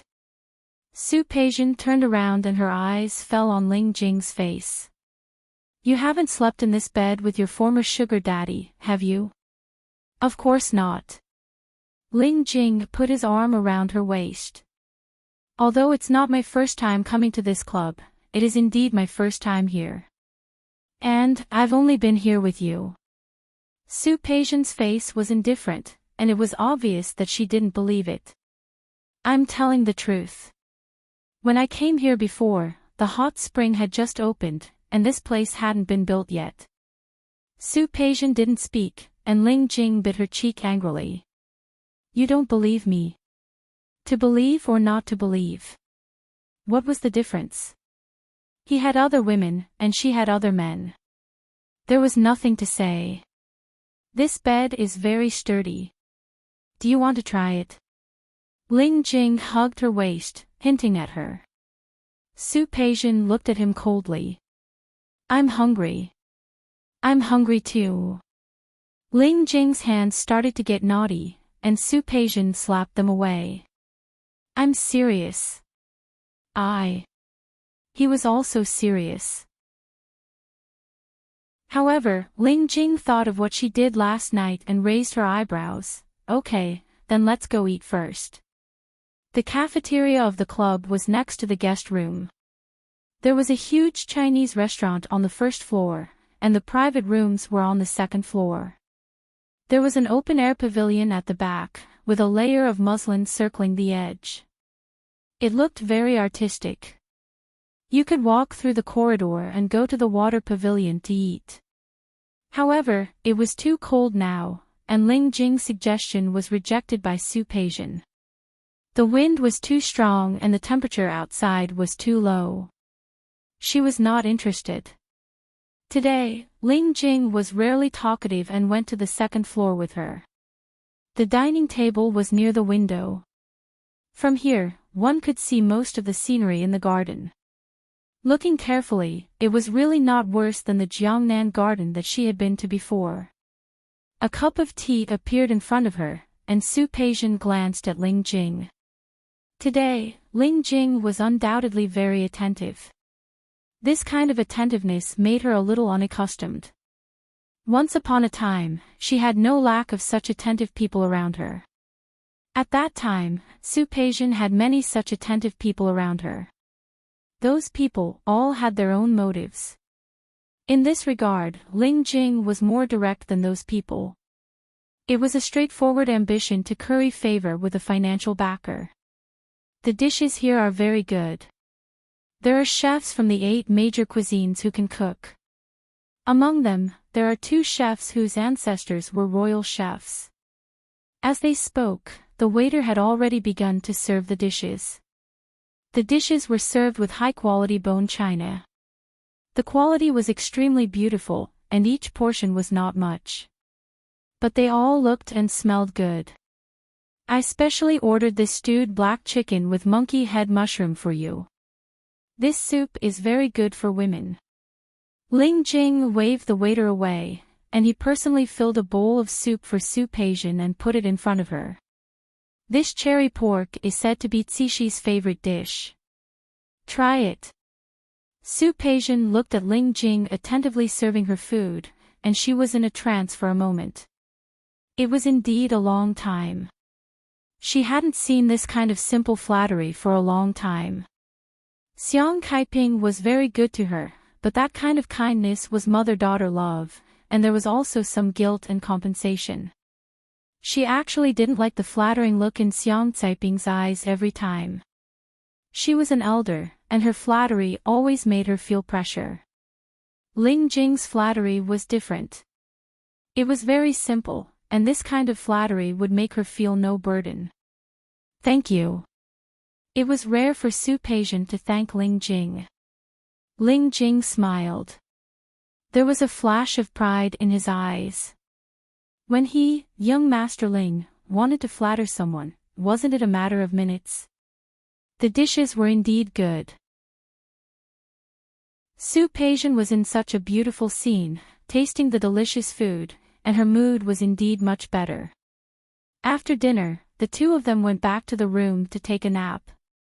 Su Peijian thought that Ling Jing would mess around. Unexpectedly, he didn't. He actually simply hugged her to sleep. Su Peijian felt a little strange, but she really let herself fall asleep. When she woke up, it was already evening. The room was already dark, and Ling Jing was no longer by her side. She got up and found that she had slept so deeply during the day for the first time. Just as she left the room, Ling Jing came in. Seeing that she was awake, there was a hint of a smile in his eyes. You're awake. Just in time, let's go to the hot spring. We'll eat later. How about it? Su Peijian didn't refuse. Last night, Ling Jing tossed her around too much, and her body was indeed a little uncomfortable. The hot spring was at the other end of the guest room, and the 2 of them walked along the way as if it were a walk. Ling Jing was still holding her hand, and Su Peijian didn't try to pull her hand out this time. The environment was good, and the mood was good. The hot spring was also Chinese. The large private room was steaming because of the hot spring. Changing into a swimsuit and soaking in the pool made people feel comfortable all over. Su Peijian felt comfortable and closed her eyes. Suddenly, a hand appeared on her waist. Ling Jing placed his chin on her neck. How about this hot spring? As he spoke, he wrapped his hand around her waist.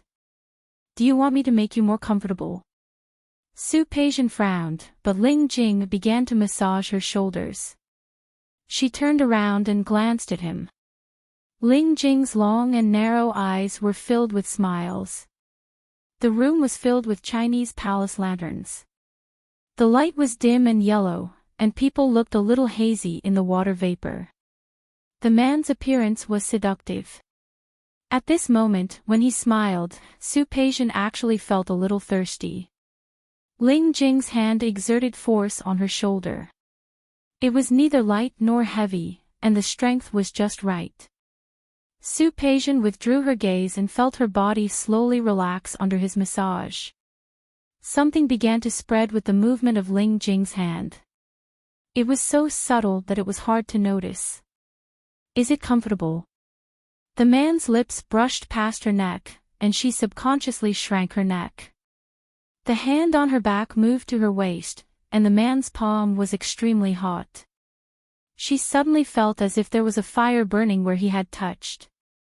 She didn't know if it was the temperature of the hot spring or the temperature of his palm. How is this strength? Ling Jing's lips pressed against her again, and it seemed to touch her earlobe. Su Peijian didn't respond for the first time, and her body moved forward. However, the direction of the hand on her waist changed from rubbing to hugging. He held her in his arms, and his embrace was very firm. Not comfortable. Ling Jing, let go of me. No. The man lowered his voice, and it sounded a little strange and sexy. Such a beautiful scene shouldn't exist in vain. Isn't it? The warm lips fell on her neck. Unlike the storm last night, it was extremely light and gentle. The touch was like an electric current, and as the man's lips fell, it spread to every part of her body. Not only were the lips very hot, but the man's hand was also very hot. With electricity, it went from the surface of the water to the bottom of the water. Her body was turned around, and the man sat on the steps in the pool. He scooped up half of her body and put it down. The spring was undoubtedly convenient for the man. This was the first time Su Peijian had such a scene, such a position. Accompanied by a sense of confusion that she had never felt before, Su Peijian gradually lost her mind. Her gaze fell on the man's seductive face under the dim yellow light. She narrowed her eyes slightly, reached out to hold his face, and for the first time, took the initiative to kiss his lips. That was the best stimulation. At this point, the man's attack began to change rhythm. The sound of the water turned from soft to loud, and the temperature from low to high, almost boiling. There were many places for entertainment in the clubhouse. Soak in the hot spring, go to the spa for physical therapy. There was also a sports hall in another area of the clubhouse. There was an indoor golf course, tennis court, and gym. Everything else was fine, but Su Peijian had always been good at tennis. Su Qinghui and Li Qianxue were both very good at tennis. Surprisingly, Ling Jing was also very good at tennis. With a skillful swing of her hand, the ball flew in Ling Jing's direction. Ling Jing caught her ball perfectly and returned it. Su Peijian thought that she was good at sports. She usually had good stamina, but after being tortured by this guy in the hot spring yesterday, her waist was a little sore. Slowly, she felt a little weak. She didn't catch Ling Jing's counterattack. She waved her hand and walked to the rest area to rest. She glanced at the filico on the rest table. Su Peijian blinked her eyes. It was indeed worth the millions of annual membership fee. Your skills are good.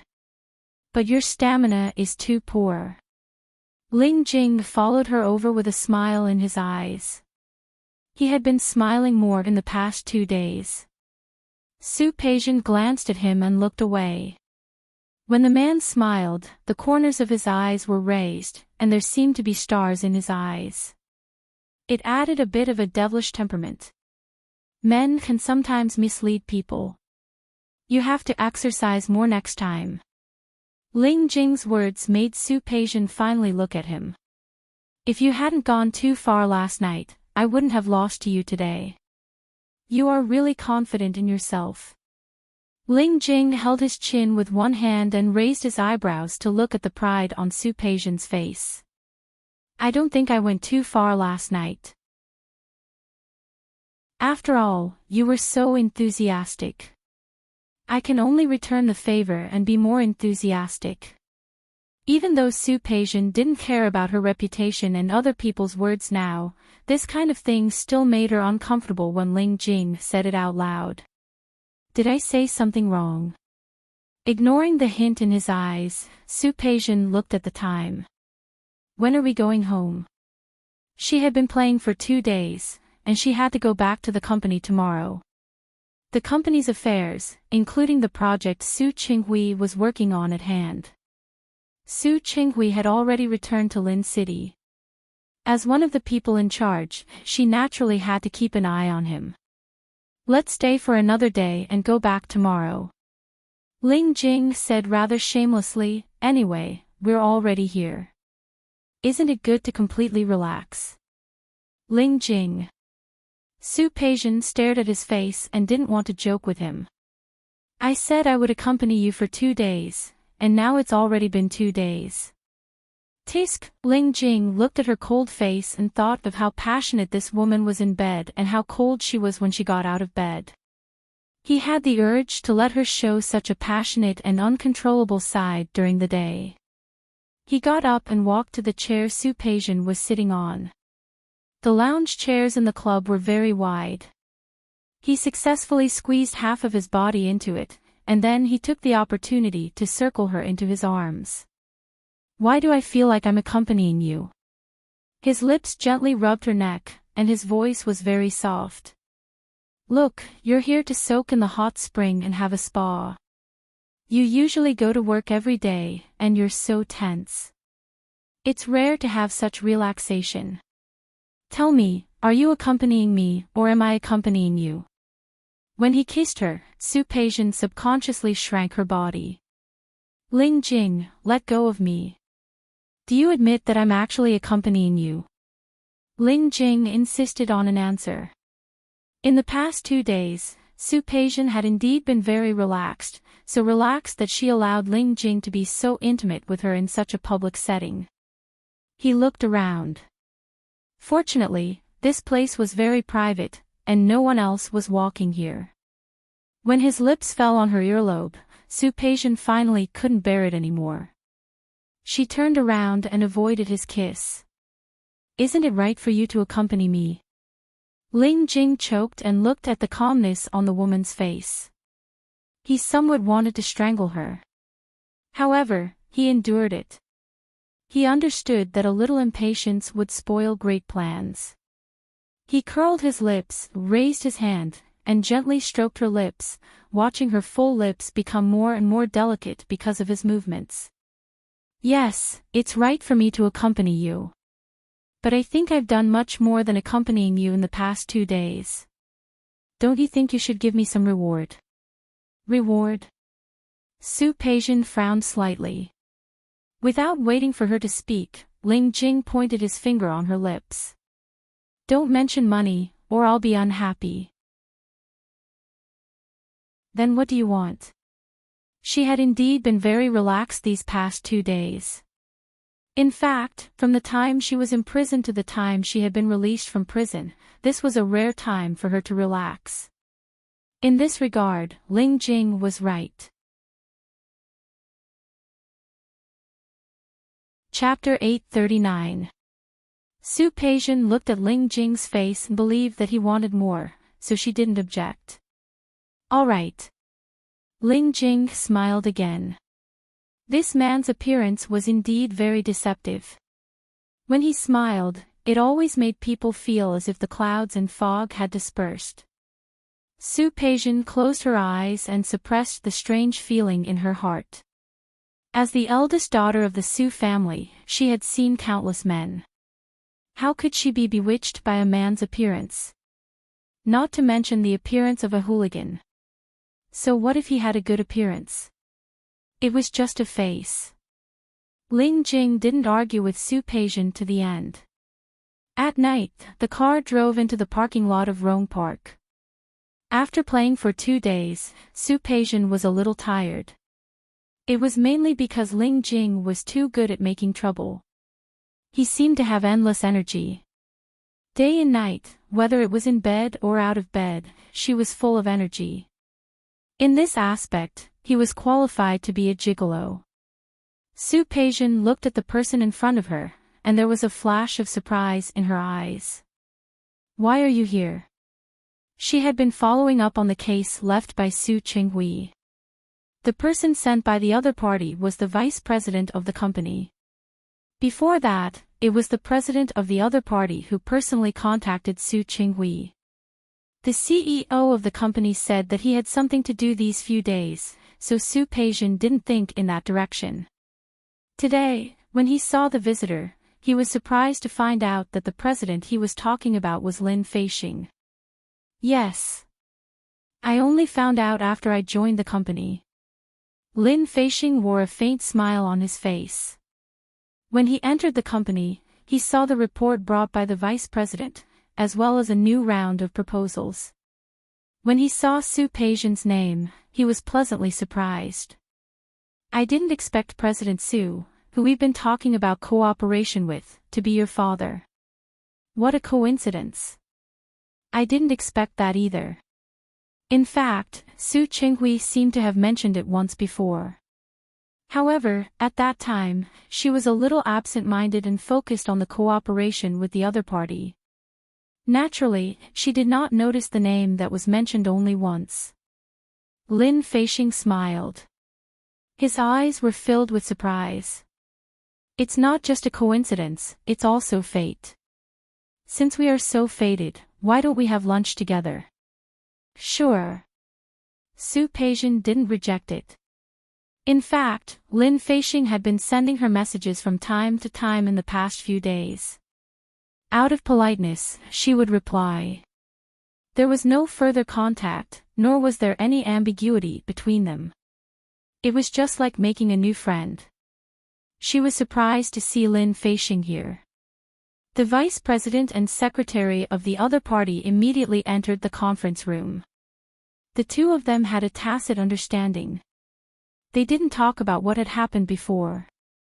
Instead, they talked about work. In the past, Su Peijian's impression of Lin Feixing was that he looked like a successful elite. And the process of the two of them talking about business also confirmed this point. As the CEO of a large company, he was naturally capable. Su Peijian liked smart people. She could tell that Lin Feixing was the same. The two of them shared the same view in many aspects. The negotiation went smoothly. After that, Lin Feixing asked the vice president and his secretary to leave. He stood up and walked over to Su Peijian. "Peijian, you really surprised me." "Thank you." After Su Peijian finished speaking, she did not forget to add, "However, I will not agree to your conditions just because you praised me." Lin Feixing laughed. "Peijian, you are really interesting. Come on, let's go eat." Su Peijian did not object. The two of them left the conference room and entered the elevator together. "Peijian, what do you want to eat? Western food or Chinese food?" "I'm fine with either." "It doesn't matter." "Then let's have Chinese food." Lin Feixing smiled. Anyone who has stayed abroad will know that no matter how many countries you visit, Chinese food will always be the best. Of course. No matter where the food was, it always lacked flavor when compared to Chinese food. However, as a returnee, Lin Feixing did not become a banana man. Su Peijian felt that it was good. Because the two of them had to work in the afternoon, they chose a nearby Cantonese restaurant with a good environment. "How about Cantonese food?" "It's okay. I'm fine with anything." Lin Feixing and Su Peijian entered the restaurant and found a seat near the corner. Lin Feixing was very gentlemanly. He not only pulled out a chair for Su Peijian to sit down. He asked for her opinion first when the menu was served. Su Peijian did not give any opinion. Lin Feixing followed Su Peijian's habit and ordered a few specialties. While waiting for the dishes to be served, he looked at Su Peijian. If it was just superficial before, it was now that he was moved. Peijian, what do you think about what I said to you last time? After talking about business, it was naturally time to talk about personal matters. Su Peijian looked up at him. Lin Feixing's eyes were sincere. She could tell that he was telling the truth. Su Peijian lowered her head to drink her tea. She knew that Xiang Kaiping liked Lin Feixing very much. She also knew that Xiang Kaiping would be happy if she could be with Lin Feixing. However, she said, there are some things that I haven't thought about yet. Let's not talk about these things today. Okay. This was Su Peijian's attitude. Lin Feixing was disappointed, but he was not very unhappy. It would be abnormal if Su Peijian agreed to him immediately. He liked Su Peijian like this. She was calm and rational. No matter what situation she was in, she seemed to be very calm. It's okay. I can wait. You can take your time to think about it. Su Peijian did not have any special feelings for Lin Feixing. He did not care about her past, and he was also the person that Xiang Kaiping liked. Putting aside the factor of love, Lin Feixing was indeed a very good marriage partner. However, that was all. As for the future, they would talk about it later. Ling Jing turned over and got down from Su Peijian's body. Both of them were covered in sweat, and they felt very sticky. Su Peijian did not want to move, but her body was really uncomfortable. She pushed Ling Jing and motioned for him to let go of her. Ling Jing did not let go. Not only did he not let go, but he also buried his face in Su Peijian's neck. Move away. No.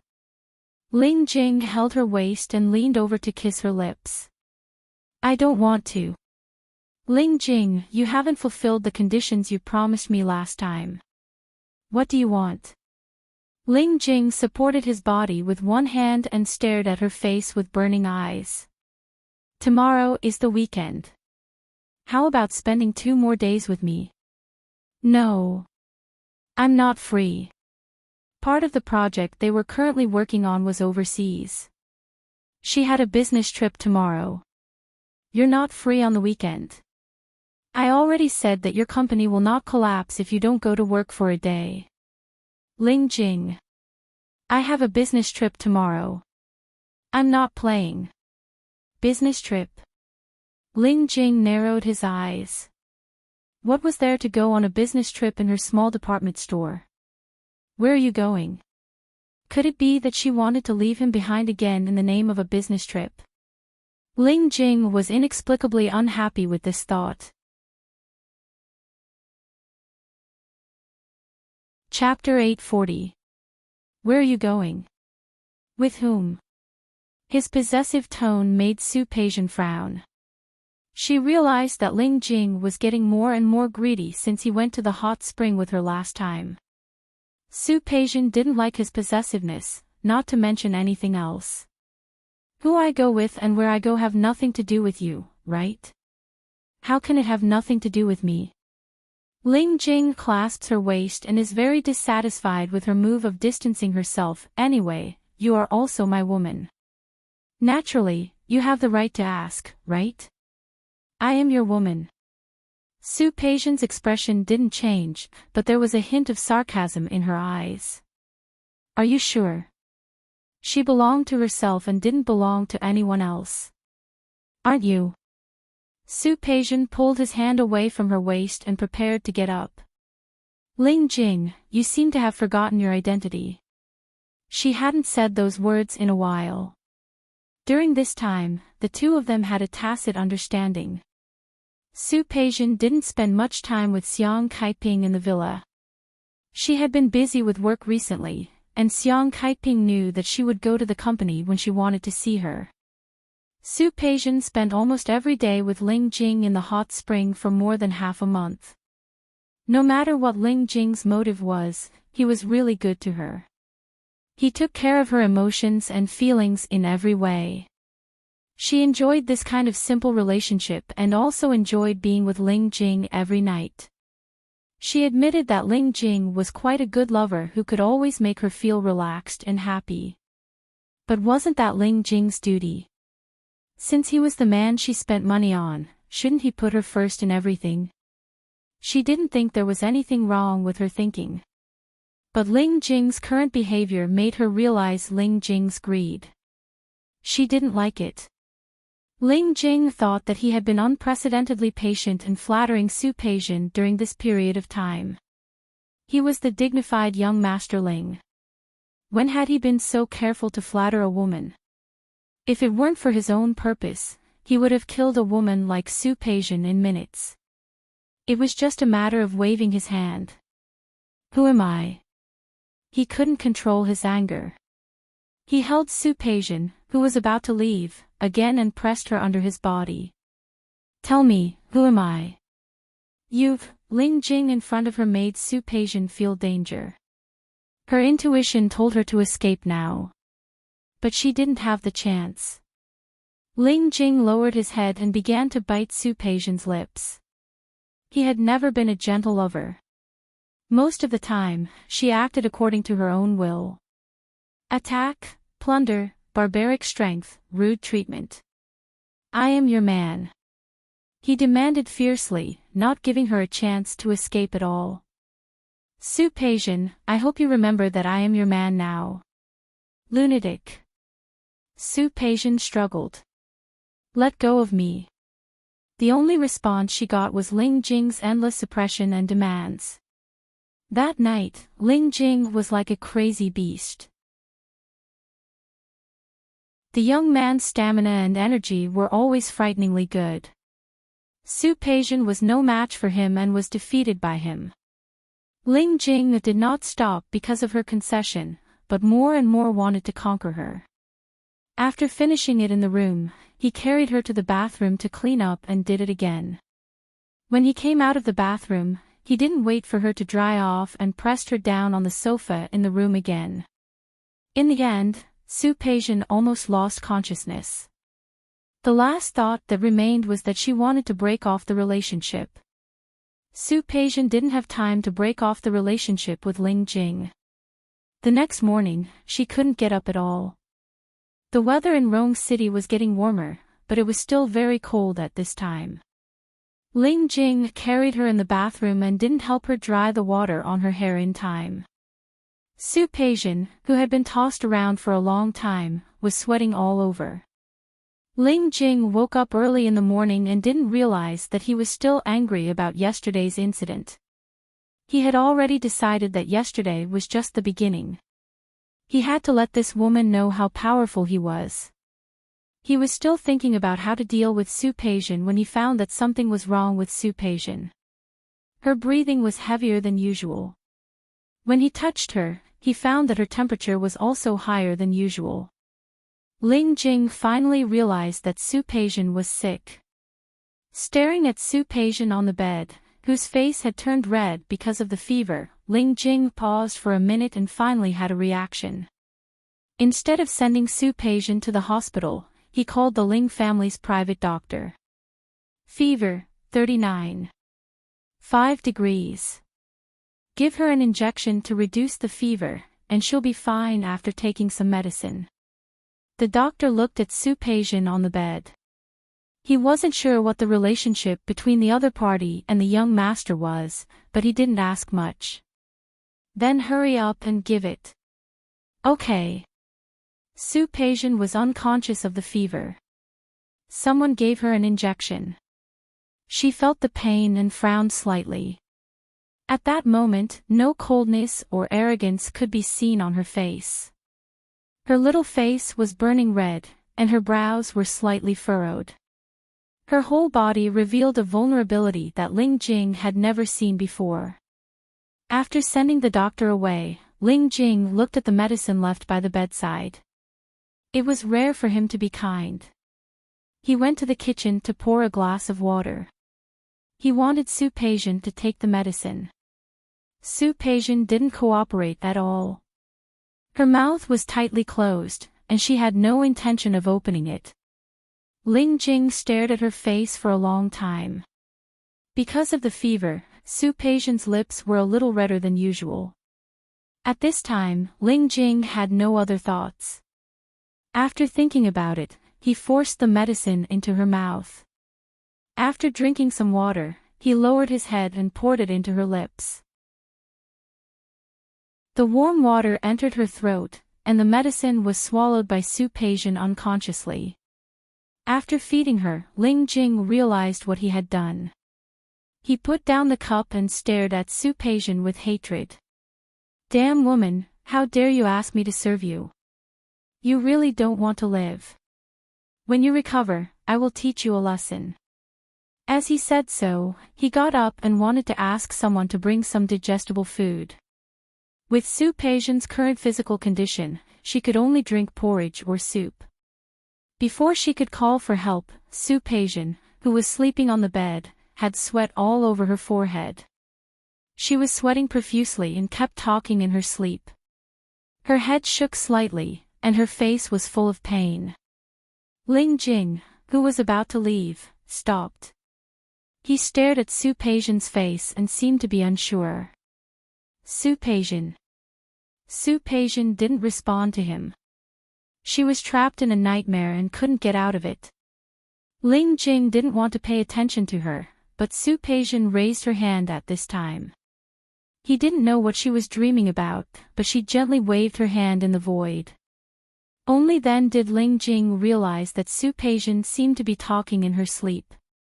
He stared at her face for a long time and lowered his head, trying to listen to what she was saying. "Don't." This time, Ling Jing finally heard it clearly. Su Peijian said don't. "Don't what?" Su Peijian. "Don't," Su Peijian said again. Ling Jing stared at her face for a long time and gently moved to her ear. Chapter 841. Don't. Don't what? Ling Jing moved a little closer. Su Peijian was in a daze. Her voice was very soft and couldn't be heard clearly. He narrowed his eyes and stared at her face, moving closer to her lips.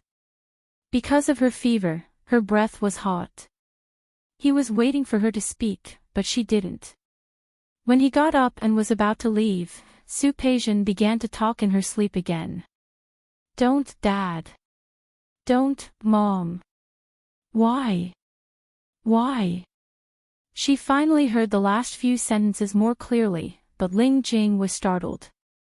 He stared at Su Peijian's face and thought about the information he had found. "Mom. Why?" He stood up straight and stared straight at Su Peijian's face. After Su Peijian went to prison, she dreamed of her past almost every night. When she was the daughter of the Su family, when she was Li Qianxue's daughter. She still remembered how she was held in Li Qianxue's arms and listened to her fairy tales.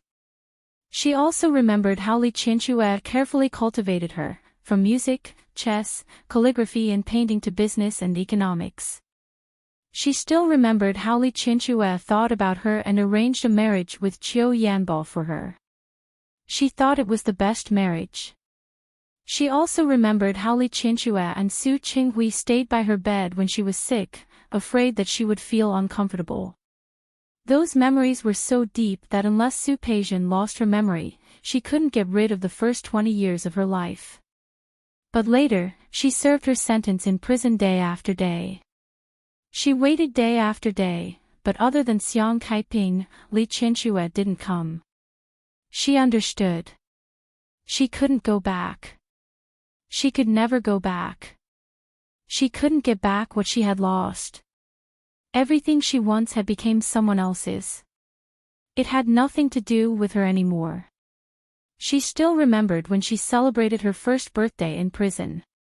Other than Xiang Kaiping who came to see her in the morning, no one else said a word of blessing to her.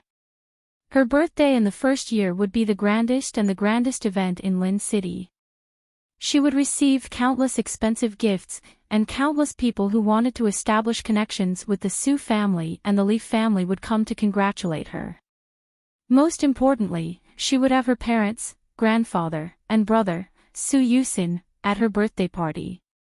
Those were her most cherished family members. However, when she celebrated her birthday, none of those people appeared again. She kept waiting until midnight. When the flame went out, she finally understood that she couldn't go back. She couldn't go back to the past. Ever since that day, he had never dreamed of her past or her past. But today, she didn't know what was going on. Once again, he fell into that nightmare. She dreamed that Li Qinshue broke up with Su Qinghui and that Li Qinshue looked at her. Her tearful eyes seemed to be filled with helplessness. "You are not my daughter. Wrong, everything is wrong." Su Qinghui smiled bitterly at her in the dream. "I'm sorry, Peijin. I've done this to you.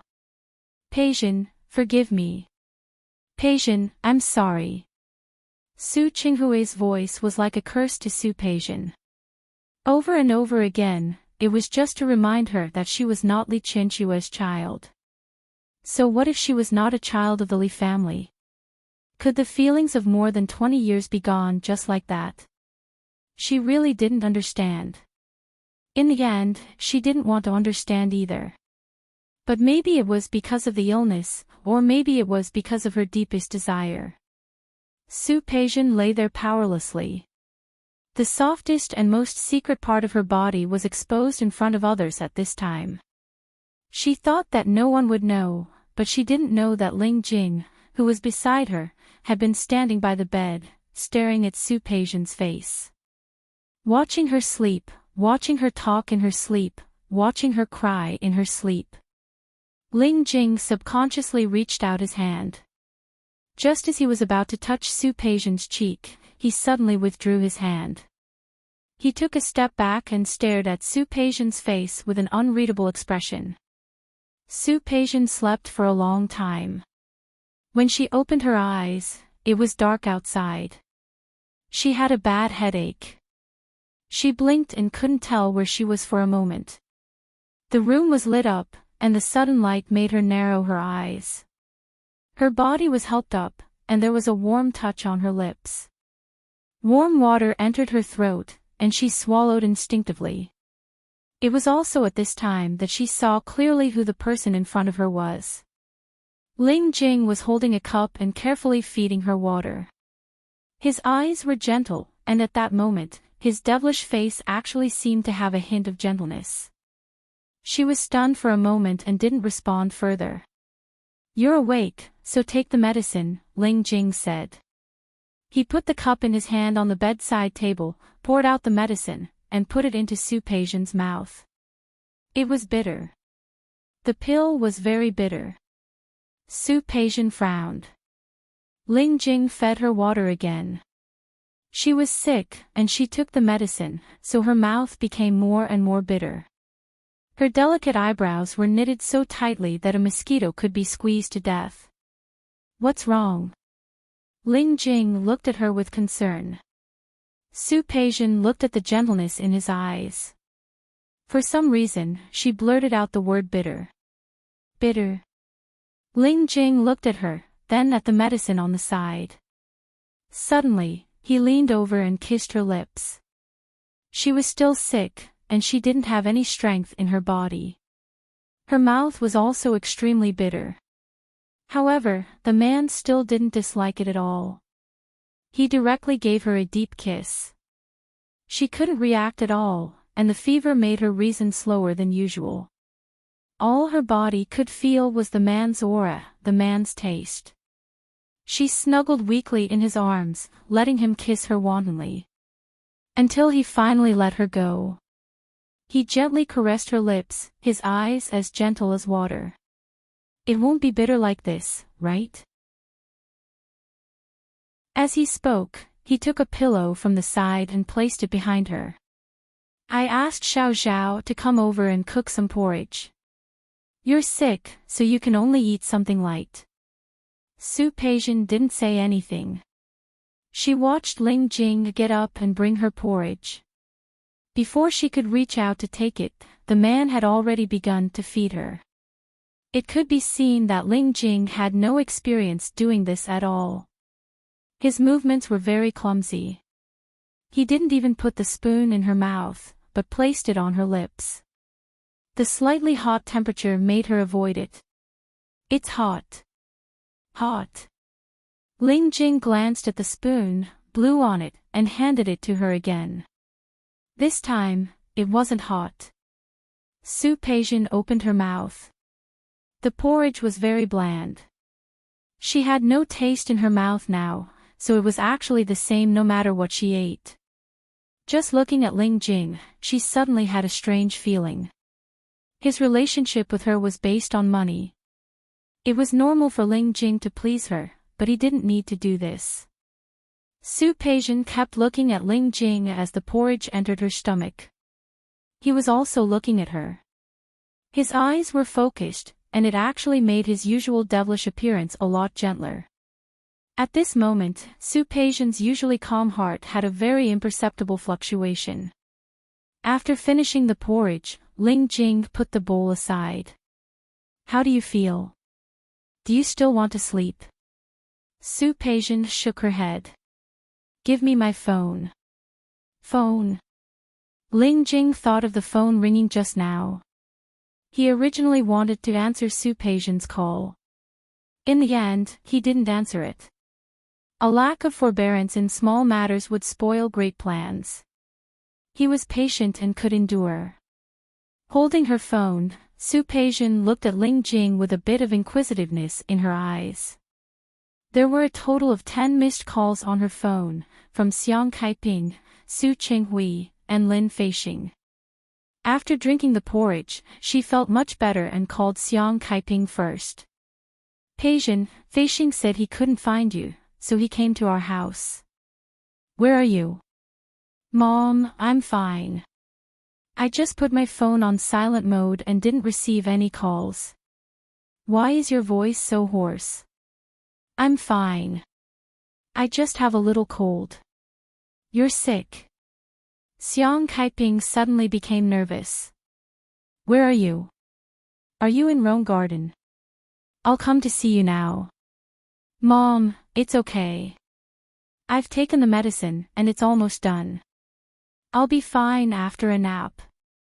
Are you really fine? I'm really fine. Mom, don't worry. It's just a little cold. I'll be fine after a nap. How could Su Peijian dare to let Xiang Kaiping come? If she really came, how would she explain when she met Ling Jing? Then have a good rest. By the way, call Feixing back later. He's very worried about you. I know, I will. After hanging up, Su Peijian called Su Qinghui. He was in Lin City. Lin Feixing called Su Peijian, but she didn't answer, so he tried to contact Su Qinghui. Su Qinghui heard Su Peijian's voice and knew that she had a cold, so he told her to have a good rest. I'll come to see you in 2 days. Okay. After hanging up, Su Peijian felt a headache. However, she did remember that she had agreed to go on a business trip with Lin Feixing today. Sorry. As soon as the call was connected, Su Peijian apologized first. I have a cold. I'm not feeling well, so I haven't gone to the airport since I slept. You're sick. Lin Feixing's tone suddenly changed. Where are you? I came to see you. I went to your house to look for you, but your mom said you weren't home. I'm in my apartment near my company. You don't have to come. I'll be fine after a nap. I'm really sorry that I didn't meet you today. I might have to trouble you to explain it to me later. It's okay. You're sick, so have a good rest. I'll go on my own this time. Take care of yourself. Okay. Su-Peijian really felt sorry. Sorry to trouble you. I'm really sorry this time. I'm sorry. I didn't know you were sick. After hanging up, Ling Jing happened to come in from outside. When she called Xiang Kaiping earlier, he had already gone out. Such a thoughtful gesture made Su-Peijian look at him in a new light. This man was really annoying when he was clingy, but sometimes he was very gentlemanly. He was obviously a hooligan, but he had such a gentlemanly temperament. It was amazing. Ling Jing came in and saw Su-Peijian holding the phone and looking at him. He took a few steps forward, took the phone out of her palm, and put it aside. You're not well yet. Rest more. As he spoke, he put her hand in his palm and held it tightly. Business can never be finished. When the body collapses, there will be nothing left. Su-Peijian was silent. It felt very strange to hear such words from a person like Ling Jing. Do you want to sleep for a while more? No. Su-Peijian shook her head. I feel very uncomfortable. I want to take a shower. Let me help you take a shower. Ling Jing volunteered, but Su-Peijian instinctively refused. No. If it weren't for him yesterday, she wouldn't have been sick or caught a cold. Ling Jing circled her body as she was about to get up and stared at her face. Don't worry, I'm not so perverted as to bully a patient. Su-Peijian didn't believe him, but Ling Jing had already got up and went in the direction of the bathroom. When he came out after filling the hot water for Su-Peijian, he saw that Su-Peijian was really going to get out of bed. He quickly went forward and picked her up. Ling Jing, put me down. I said, I'll help you. Ling Jing's eyes were gentle, and he fixed his gaze on Su-Peijian. Su-Peijian couldn't refuse him anymore. Her clothes were taken off. Su-Peijian looked at Ling Jing's movements, and for the first time, she felt a little shy. Soon, her body was put into the bathtub. The water temperature was very suitable, and her body was surrounded by water. If Ling Jing hadn't messed around with her in this bathtub yesterday, she wouldn't have caught a cold. At first, she looked at Ling Jing with some defense. Later, she realized that when he said he would help her take a bath, he really did help her take a bath. She watched as Ling Jing washed her body. At that moment, she suddenly returned to her childhood. There were servants at home, but Li Qianxue and Su Qinghui really doted on her. Most of the time, they would rather do it themselves. Li Qianxue bathed her, and Su Qinghui gently dried her hair. His palm touched that extremely secret place, and Su-Peijian actually felt that her face was burning for a moment. For Ling Jing, this bath was also extremely difficult. The beauty in the bathtub had lost her usual fierce aura because of her illness, because of the beauty's illness, and instead, she was a little more delicate. That different appearance brought a brand new excitement. He couldn't wait to directly do this damned woman here and now. He resisted the impulse in his heart, and suppressed the almost uncontrollable excitement in his lower body. He calmly bathed her, then picked her up and wiped her. From beginning to end, his movements were extremely gentle. Su-Peijian was carried in his arms and returned to the room. He carefully dried the water for her and put her on the bed. Have a good rest. Su-Peijian was still sick and weak. She closed her eyes and allowed herself to fall asleep. It was just that she had slept too much during the day. Although she was sleepy, she couldn't fall asleep so quickly. Ling Jing followed her to the bed, lay down beside her, and reached out to encircle her in his arms. Sleep. She looked up at him. He smiled at her and leaned over to kiss her on the lips. I'll sleep with you. You'll be fine after a good sleep. Preposterous reasoning. She had never heard of anyone who could be cured after a good sleep. Su-Peijian wanted to refute, but after her body was encircled by his arms, she really relaxed. Closing her eyes and feeling Ling Jing's hot chest in front of her, she finally indulged herself and fell into a deep sleep. Her body subconsciously snuggled in Ling Jing's direction, tightly pressed against his chest. Chapter 842. Su-Peision got off the bed and casually draped a robe over her body. She moved her limbs and felt that her body was still weak, but not as weak as the day before yesterday. She didn't expect that she, who had always been in good health, would be sick for 2 days.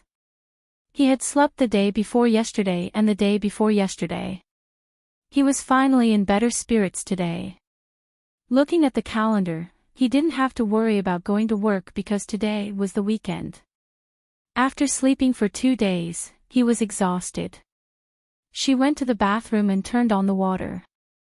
The bath made her feel much more comfortable. Before she could get up from the bathtub, the bathroom door was hurriedly opened and Ling Jing came in from the outside. When he saw her, there was obvious disapproval in his eyes. "You haven't recovered yet. What are you doing?" He picked up a large towel from the side, walked over, and reached out to lift Su-Peision's body. He wrapped her in a towel and carried her out of the room. "If you're not feeling well, you should rest more. You can bathe anytime. What if you catch a cold again?" Ling Jing kept talking, with some concern and some blame in her eyes. Su-Peision didn't say anything. She let Ling Jing dry her body and let him carry her back to the bed. Looking at the side of Ling Jing's face, she thought about how Ling Jing had been taking care of her when she was sick these past 2 days. He could have asked little Zhao to do it, but he didn't. He wouldn't have asked someone else to do it. As long as it was related to her, Ling Jing would automatically do it. Eat and take a bath. In fact, she didn't think she needed anyone to take care of her. No one will take care of you if you get sick in prison. After being released from prison, she lived with Xiang Kaiping. Xiang Kaiping always took care of her and cared about her in every aspect, but that kind of care always made her feel pressured. Without the support of the Li family and the Su family, Su Qianxi was not a good person. She no longer had the capital to act spoiled and willful. If it was just a slight discomfort, she would rather endure it on her own. But Ling Jing's care and concern for the past 2 days made her feel like she had returned to the past. When she was not well, when she was sick, there were people around her, taking care of her. She seemed to have become the daughter of the Li family and the Su family again. Her relationship with Ling Jing was not like that. She knew it, and she knew it. The relationship between the two of them was nothing more than a kept woman and a kept woman. Ling Jing could take care of her or not. There won't be any effect. Ling Jing's actions made Su-Peision feel that perhaps it really had nothing to do with money. "Look, your hair is wet." Looking at Su-Peision's wet hair, Ling Jing got up to find a hair dryer to dry Su-Peision's hair. In fact, this action was very rare for him. His movements were very clumsy, and there were a few times when Su-Peision felt like her scalp was about to be scalded off. However, after noticing the slight change in his expression, he quickly moved the hairdryer further away. She could not help looking up at him again. Ling Jing's enchanting face, with a bit of concentration at this time, gently lifted her hair, took the hairdryer not far away, and dried her back and forth. His expression was so serious that it gave her the illusion that the person in front of her wasn't drying her hair, but was doing some amazing project. After drying her hair, he gently combed her hair and put it behind her head. Done. Realizing that Su-Peision was staring at him, he suddenly bent down to look her in the eyes.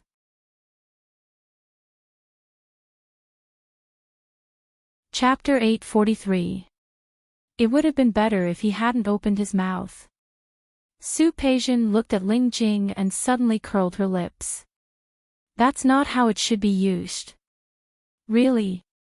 Ling Jing was still holding the hairdryer in his hand. He put the hairdryer aside, held Su Peijian's waist, and approached her. Then tell me, how should I describe my face? Charm all living things. Handsomeness. His long and narrow phoenix eyes were slightly raised.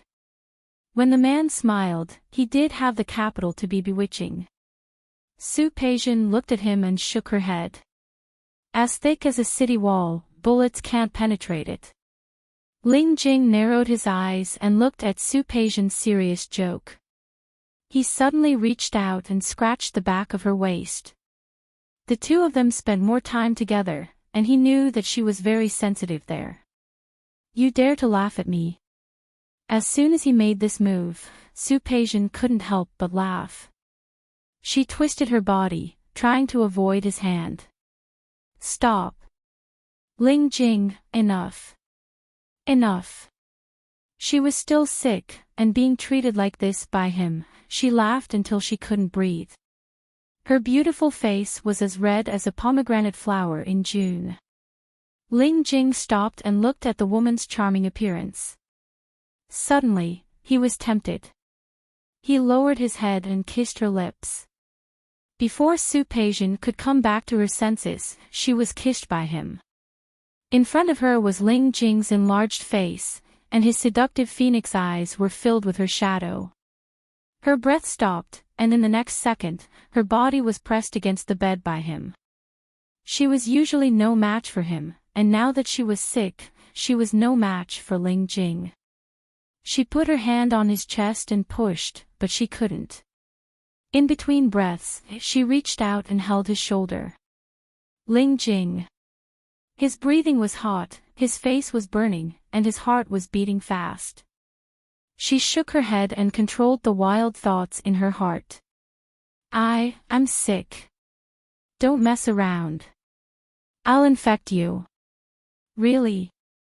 Ling Jing's breathing was a little heavy. He raised his hand and touched Su Peijian's forehead. Then infect me. That way, you'll be fine. How could that work? Su Peijian completely lost her mind in the other party's plunder. With his movements, she fell into the tide of passion that he brought. At the same time, there was also the joy that he gave her. When Ling Jing walked in, she saw Su Peijian on the phone. She was in good spirits. Although the two of them had messed around yesterday, Su Peijian had sweated a lot. After a good night's sleep, she felt much better when she woke up this morning. Xiang Kaiping was worried and called her several times. There were also Su Qinghui and Lin Feixing. Su Peijian told them that she was safe and felt that they were making a mountain out of a molehill. It was just a cold, not some incurable disease. He put down the phone and saw Ling Jing enter the door. There was a rare softness in her eyes. Morning. Ling Jing stepped forward, walked behind her, and wrapped her waist into her arms. What do you think? How do you feel? I'm fine. He held her a little too tightly. Su Peijian wanted to move away from his embrace, but he turned her around to face him. Since you're fine, let's go out. Go out? Su Peijian rejected instinctively. Where? A date. Ling Jing. It's boring to stay at home anyway. Why don't we go out for a walk? Maybe you'll be in a good mood after going out for a walk. Su Peijian looked at Ling Jing's sloppy face and listened to his specious words. You have a lot of fallacies. No. What I said is true. If you don't believe me, follow me out and try. You'll know. Su Peijian smiled. After lying in bed for so many days, she was really tired. When she met the expectation in Ling Jing's eyes, she nodded. Okay, where do you want to go? Anywhere. I'm fine with anything. Su Peijian thought for a moment. Rome City was still very cold, and the neighborhood where she lived was considered a business circle. Then let's walk. Don't drive. We'll go wherever we go. No problem. Ling Jing got up and went to get Su-Peijian clothes. Looking at his attentive figure, Su-Peijian's lips curved subconsciously. When she realized that Ling Jing could bring her such emotions, she suddenly turned her face away uncomfortably. The two of them held hands and walked out of Rome Garden together. Because it was the weekend, there were many people on the road. The two of them didn't have a destination, so they just walked forward hand in hand. There was a department store under Su-Peijian's name not far ahead. As she walked, her occupational disease flared up and she wanted to take a look. Ling Jing didn't ask where she was going. He followed her wherever she went. However, when the two of them walked on the road together, the number of people turning their heads was very high. One of them had a charming and delicate appearance, and the other had evil features. Ling Jing didn't notice the gazes on him and just followed Su-Peijian into the department store. As usual, the first floor was basically cosmetics and jewelry. On the weekend, there were many customers at the cosmetics counter. Although there weren't many customers at the jewelry store, there were still quite a few. Halfway through, Ling Jing suddenly took Su-Peijian's hand and entered the Patek next to him.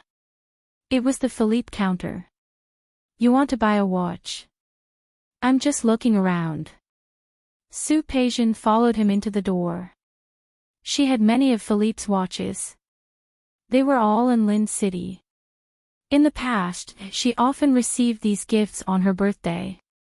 But ever since she came out of prison, she didn't wear them much. She thought that Ling Jing was looking for her, but she didn't expect him to walk to the female watch counter. "Hello, sir. Is there anything you like?" "Let me see this one." The shop assistant took it out. Ling Jing picked it up and put it on Su-Peijian's hand. Ling Jing. She didn't intend to buy a watch. There were already many at home. "It suits you very well." The rose gold dial was simple and didn't have too many decorations. There was only a circle of broken diamonds around it. "Try it on." He personally put the watch on Su-Peijian. Su-Peijian's wrist was slender and small. The watch unexpectedly suited her.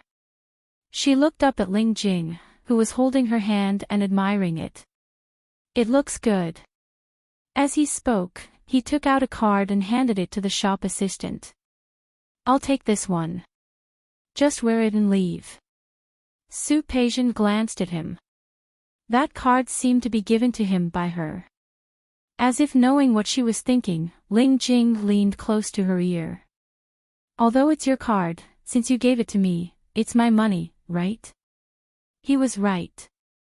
Su-Peijian had nothing to say. The moment the shop assistant turned around, Ling Jing whispered to her again, "I gave you a watch. Shouldn't you return the favor? You can buy it yourself if you like." "No, I want you to give it to me."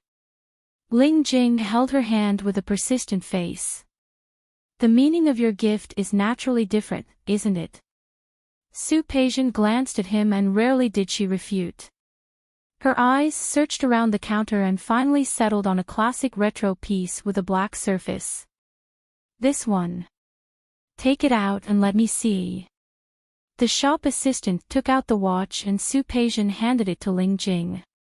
However, he stood still and looked at her with a hint in his eyes. "I didn't give it to you like this just now."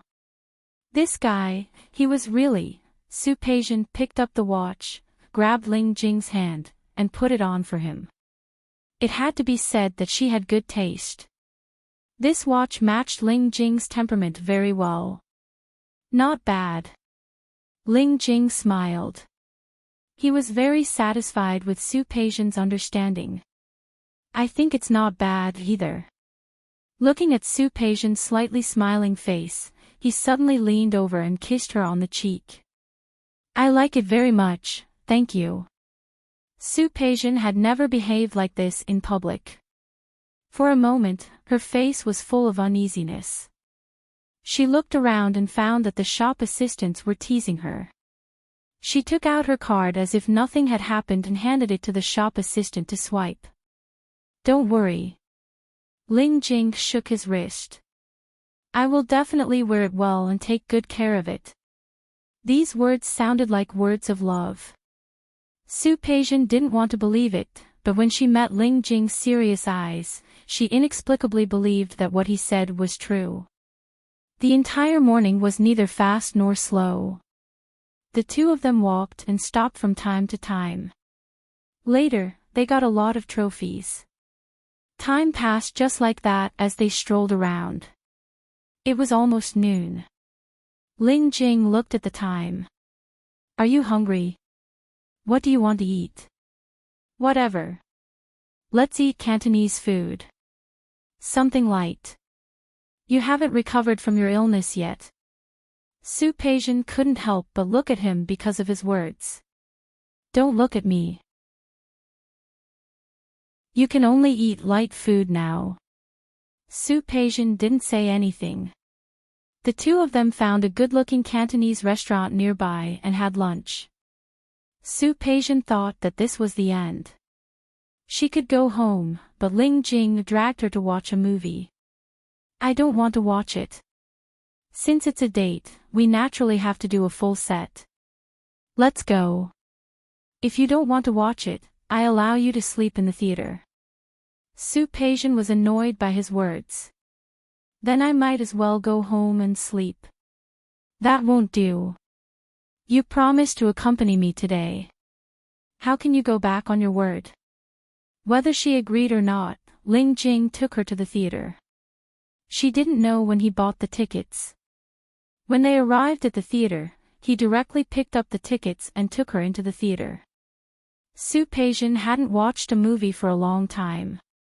Ling Jing chose a standard Hollywood sci-fi film. The male and female leads traveled in space. The male lead woke up unexpectedly. He was lonely, so he also woke up the female lead. Then, the two of them experienced a romantic space trip together. Su Peijian was a little tired, but she didn't really fall asleep.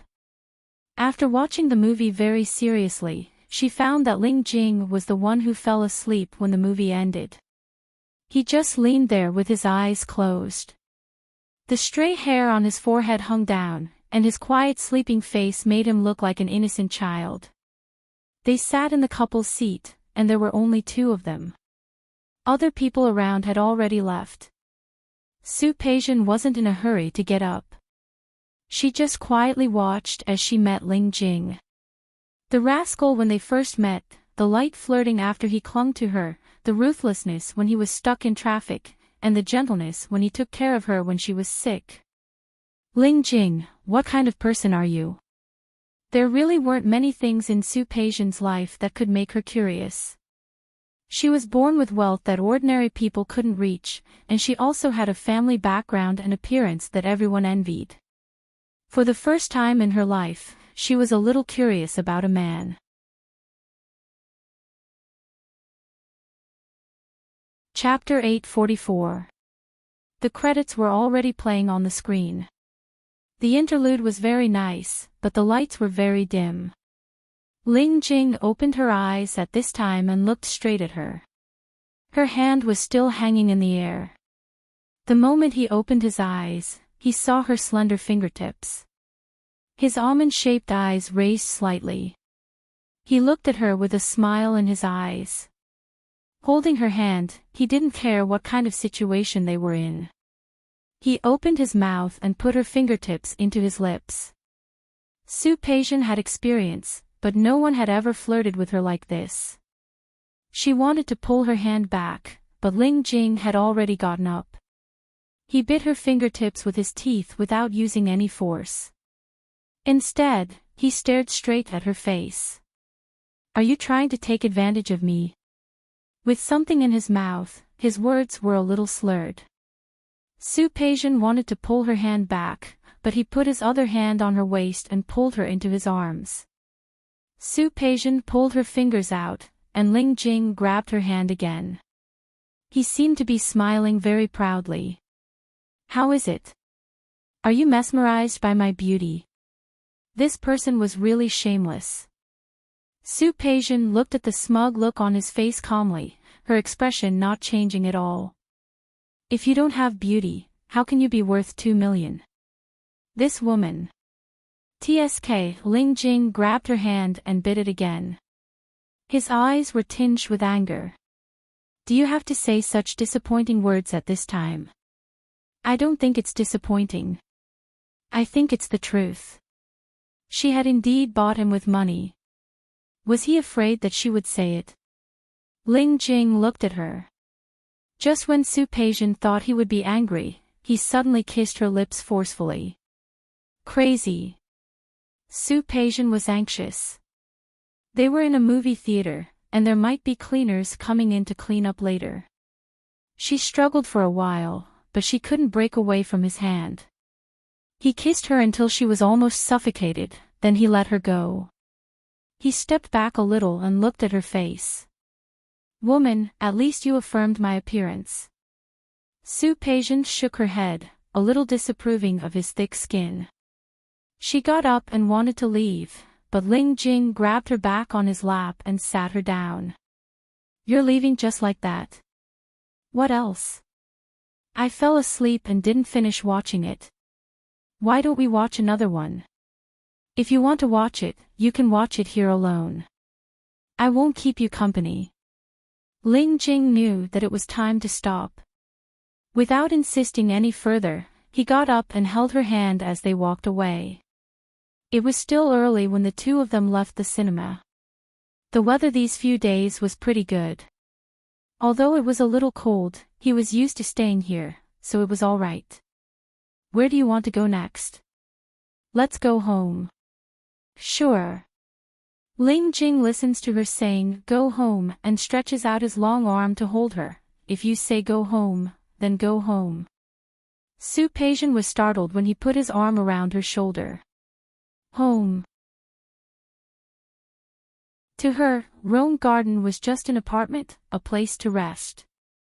Actually, it couldn't be called a home. Turning to look at Ling Jing, she was a little curious about him for the first time. She swallowed the question she wanted to ask when it reached her mouth. Forget it, it's just a relationship between a kept woman and a kept woman.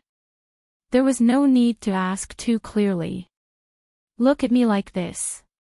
Do you think I'm getting more and more handsome? If someone were to see Ling Jing's current appearance, their eyeballs would probably fall out. Su Peijian looked away. Forget it. She shouldn't be curious. Tell me, isn't it? Ling Jing wants an answer. Su Peijian glances at him and shakes her head. I just find that your skin is getting thicker and thicker. Woman, you don't mean what you say. I know you like me. You think too much. Su Peijian is unmoved. There is not even a trace of fluctuation in her eyes. Your narcissism is useless in front of me. Am I thinking too much? Why do I feel that you like me more and more? Ling Jing. It's not dark yet. After saying this, she doesn't speak again. Liking his appearance and certain abilities are indeed related. But this person. Forget it. Ling Jing secretly gritted his teeth, but he didn't give up and continued to walk forward with her in his arms. One day, he will make her love him so much that she can't extricate herself. However, before that, he has to think about how to make this woman fall in love with him. Su Peijian has been sick for a few days, and her work has been delayed a lot. After dinner, she ignored Ling Jing and went into the study. Most of the money in her hands has been used to participate in Su Qinghui's project. Although the share is not much, if it makes money, it will be quite a considerable income. In addition, the funds and securities she bought before have recently appreciated quite well. She browsed through the major financial news at home and abroad. After thinking about it, she sold 2 of the funds and bought the other 2 funds. She is quite skilled in buying and selling. The increase of money can't fill the void in her heart. But other than that, she can't find more fun. At this time, Ling Jing entered the door with a glass of milk in his hand. Woman, do you want me to remind you that you are still a patient now? Putting the glass of milk in front of Su Peijian, Ling Jing glanced at the computer screen, and then quickly looked away. Su Peijian picked up the glass of milk. The warm touch warms her from the palm of her hand to the heart. She glanced at Ling Jing and didn't get angry at the other party for breaking into the study. Thank you. Woman, I actually prefer you to thank me in another way. Ling Jing's words have a deeper meaning. Su Peijian didn't answer. She put the milk on the table and looked at Ling Jing's face. Didn't you say last time that you wanted to invest? Do you still want to? Ling Jing raised his eyebrows. Didn't you say that I can't afford your fees? You can't afford it, Su Peijian said bluntly. But just take it as a thank you gift for this glass of milk. And thank you for taking care of her when she was sick these few days. Then I'm making a profit. Yes. Do you want it? Yes. Of course. Ling Jing leaned close to her ear and gently breathed on her cheek. But I've spent all my money. How about I pay the debt with my body? This person is really... Su Peijian didn't expect Ling Jing to be serious. She raised her hand and pushed his head away. She looked at him very seriously. Ling Jing. Although it's easy for you to make money now, it's not a long-term solution. I'll help you invest. After you make money, you can do something else, whether it's a small business or a job. You'll be better than you are now. How long can it last if you treat people with beauty? It was rare for her to be kind. This was also a friendly reminder. What? Are you planning to abandon me? Don't worry, woman. Even if you don't want me, there are still many women lining up behind me, crying and shouting for me to pamper them. Do you believe me? I'm serious. Su Peijian didn't mean to joke with him. In prison, she had seen women who had lost their footing. Some were voluntary, and some weren't. No matter which one it was, those women would eventually find that such money was easy to come by, but it was not a long-term solution. Or, you can go learn something. Either way, it'll be better than what you're doing now. She was not a nosy person. She would say such a thing because Ling Jing had taken care of her these days. She could feel that Ling Jing wasn't a bad person. Although he was a little sloppy and picky, Su Peijian was willing to give him some conscientious advice for the sake of him taking care of her so carefully. Ling Jing looked at the seriousness in Su Peijian's eyes. He was afraid that she really thought of him as a gigolo. He smiled lightly, reached out and gently lifted her chin, looking her in the eyes. Are you planning for my future? TSK, woman, you still say you don't like me. If you don't like me, why are you thinking so much about me? Whatever you think. Su Peijian didn't push his hand away. Instead, she looked straight into the depths of his eyes. This is just a suggestion. Woman, I'm really touched that you're so considerate of me. Ling Jing put his hand on the side of her neck, leaned close to her face, and pressed his forehead against hers. There's nothing I can do to repay you. I can only devote myself to you. Here he goes again. Su Peijian pushed him away, stepped back a little, and looked at the computer screen. I promised you before, and I still have to give you $1 million. I'll use this $1 million to invest in you. For 3 months. After 3 months, all the money you earn will belong to you. When the time comes, you can take this money and start some business or small business. Ling Jing narrowed his eyes at her. He couldn't tell what he was feeling. He stared at her red lips that kept opening and closing, and finally kissed her lips. Okay, I'll listen to you. Su Peijian didn't like his flirting attitude, so she gently pushed him away. In front of Ling Jing, she started to operate the fun for him. Ling Jing sat next to her and wrapped his hands around her waist. He placed his chin on the pit of her neck and looked at her profile. When she stared at the screen, her eyes were focused and her expression was serious. When she was thinking about problems, her brows would unconsciously frown slightly. His heart felt like it was being gently scratched by a cat's claws. He picked her up at the same time she let go of the mouse. Ling Jing, woman. Ling Jing gently bit her lips. I'm hungry. You, Su-Peijian pointed at the milk. Drink milk if you're hungry. If not, order takeout. I want to eat you more. Ling Jing held her whole body in his arms and went in the direction of the bed. When he saw the bottle of milk from the corner of his eyes suddenly lit up. But don't waste the milk. Looking at the evil smile on his lips, Su-Peijian had a very bad feeling. Ling Jing, put me down. No.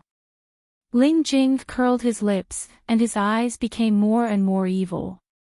The night had just begun. In a rather elegantly decorated coffee shop, Lin Feixing pushed a box in front of Su-Peijian. This is a gift I brought for you. Take a look and see if you like it.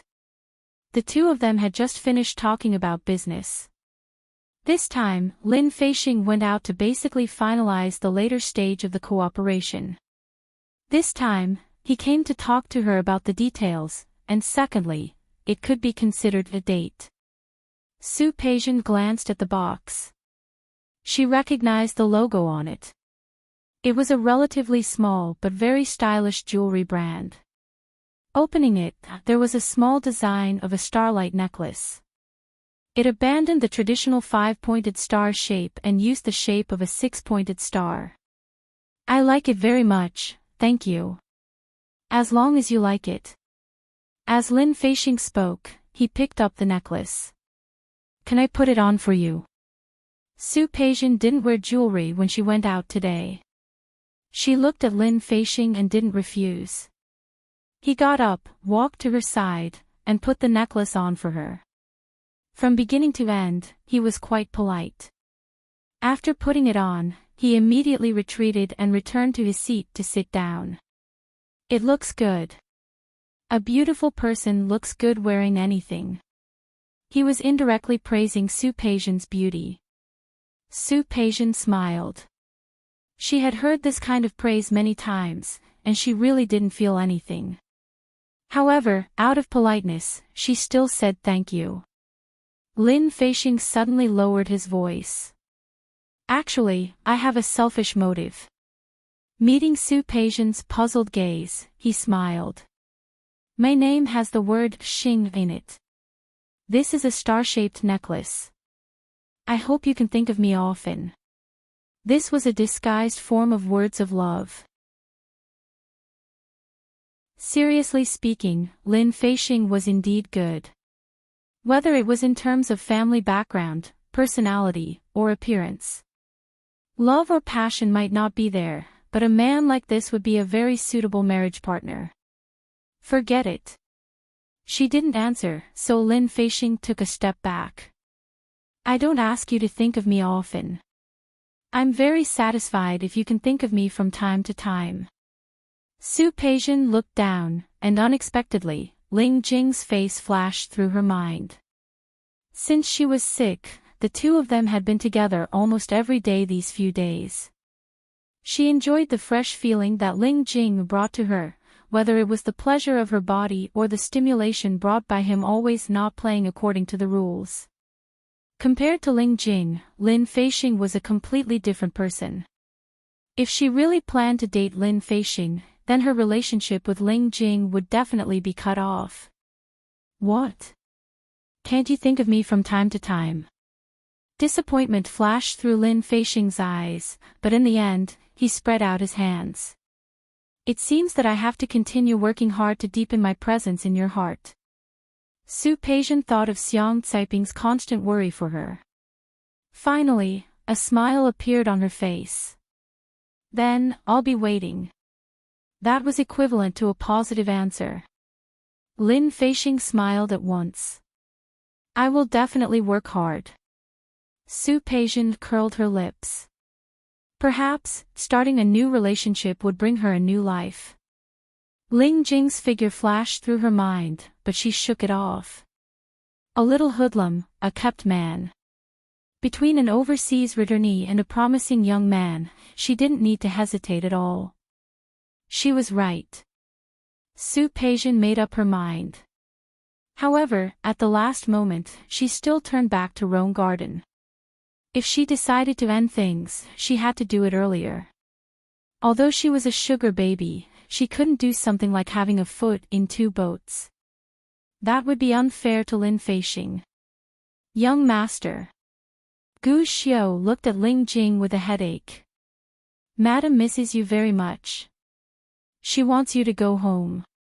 What's there to miss? Ling Jing waved his hand indifferently. She has to spend a lot of energy taking care of the old man every day, right? I am very well. Don't let her miss me. Young master. Gu Xiao really had a headache with such a willful master. Shen Lefu is still in the villa. She has been thinking of ways to find her brother recently. Let her go.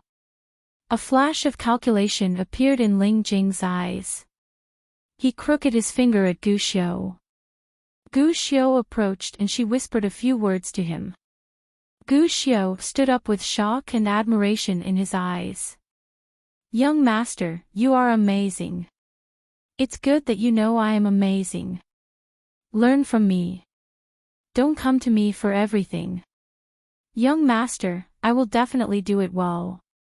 But madam has said many times, all right. You go back first. When you have time, keep an eye on third brother. I suspect that what happened last time was caused by third brother. Hey, but didn't Shenjing say, can Shenjing's words be trusted? Ling Jing sneered. The most suspicious one is either first brother or third brother.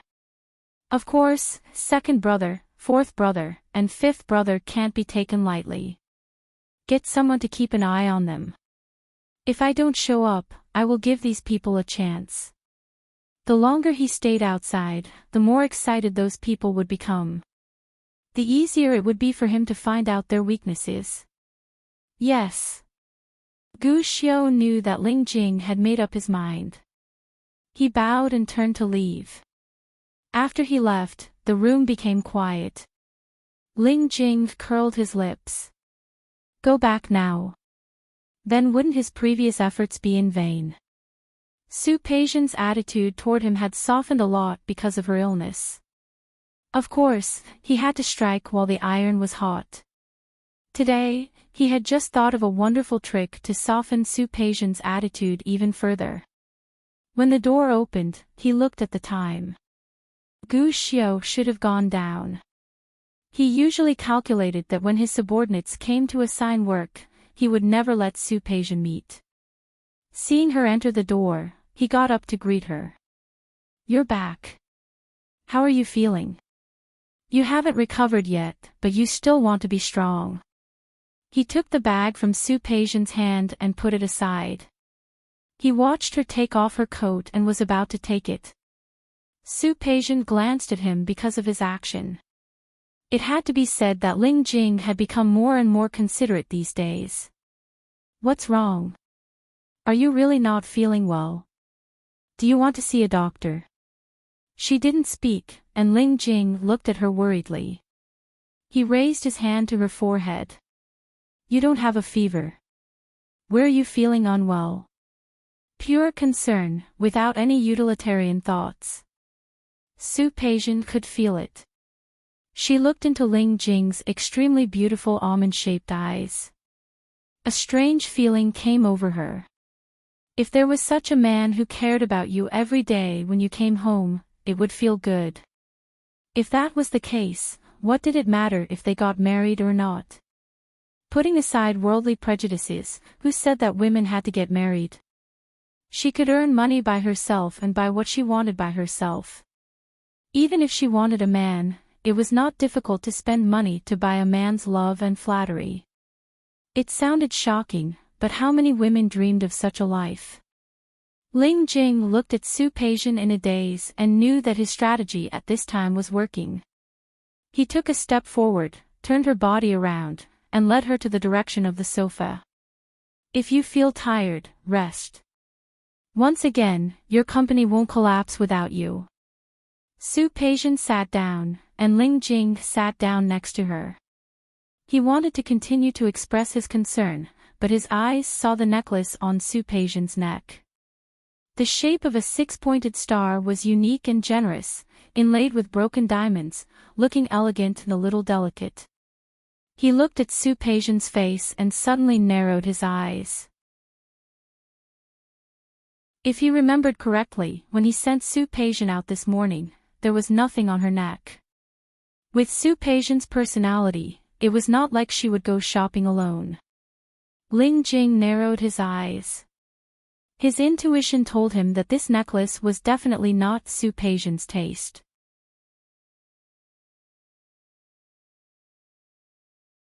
Chapter 845. Su Peijian was still absent-minded and didn't notice where Ling Jing was looking. Ling Jing looked at Su Peijian's face again. After looking her up and down, Ling Jing found that there was no other change except for the necklace. Woman. Turning her body to face him, Ling Jing's hand moved up and pointed at the necklace. It's a beautiful necklace. I didn't see you wearing it this morning. Did you buy it? Su Peijian came back to her senses and touched the necklace on her neck subconsciously. She had always disdained lying, so she didn't think about avoiding Ling Jing's question. No. No. Was it a gift? His half-joking and half-serious tone hid a hint of danger. Su Peijian didn't like the tone in his words. Her thoughts just now disappeared without a trace.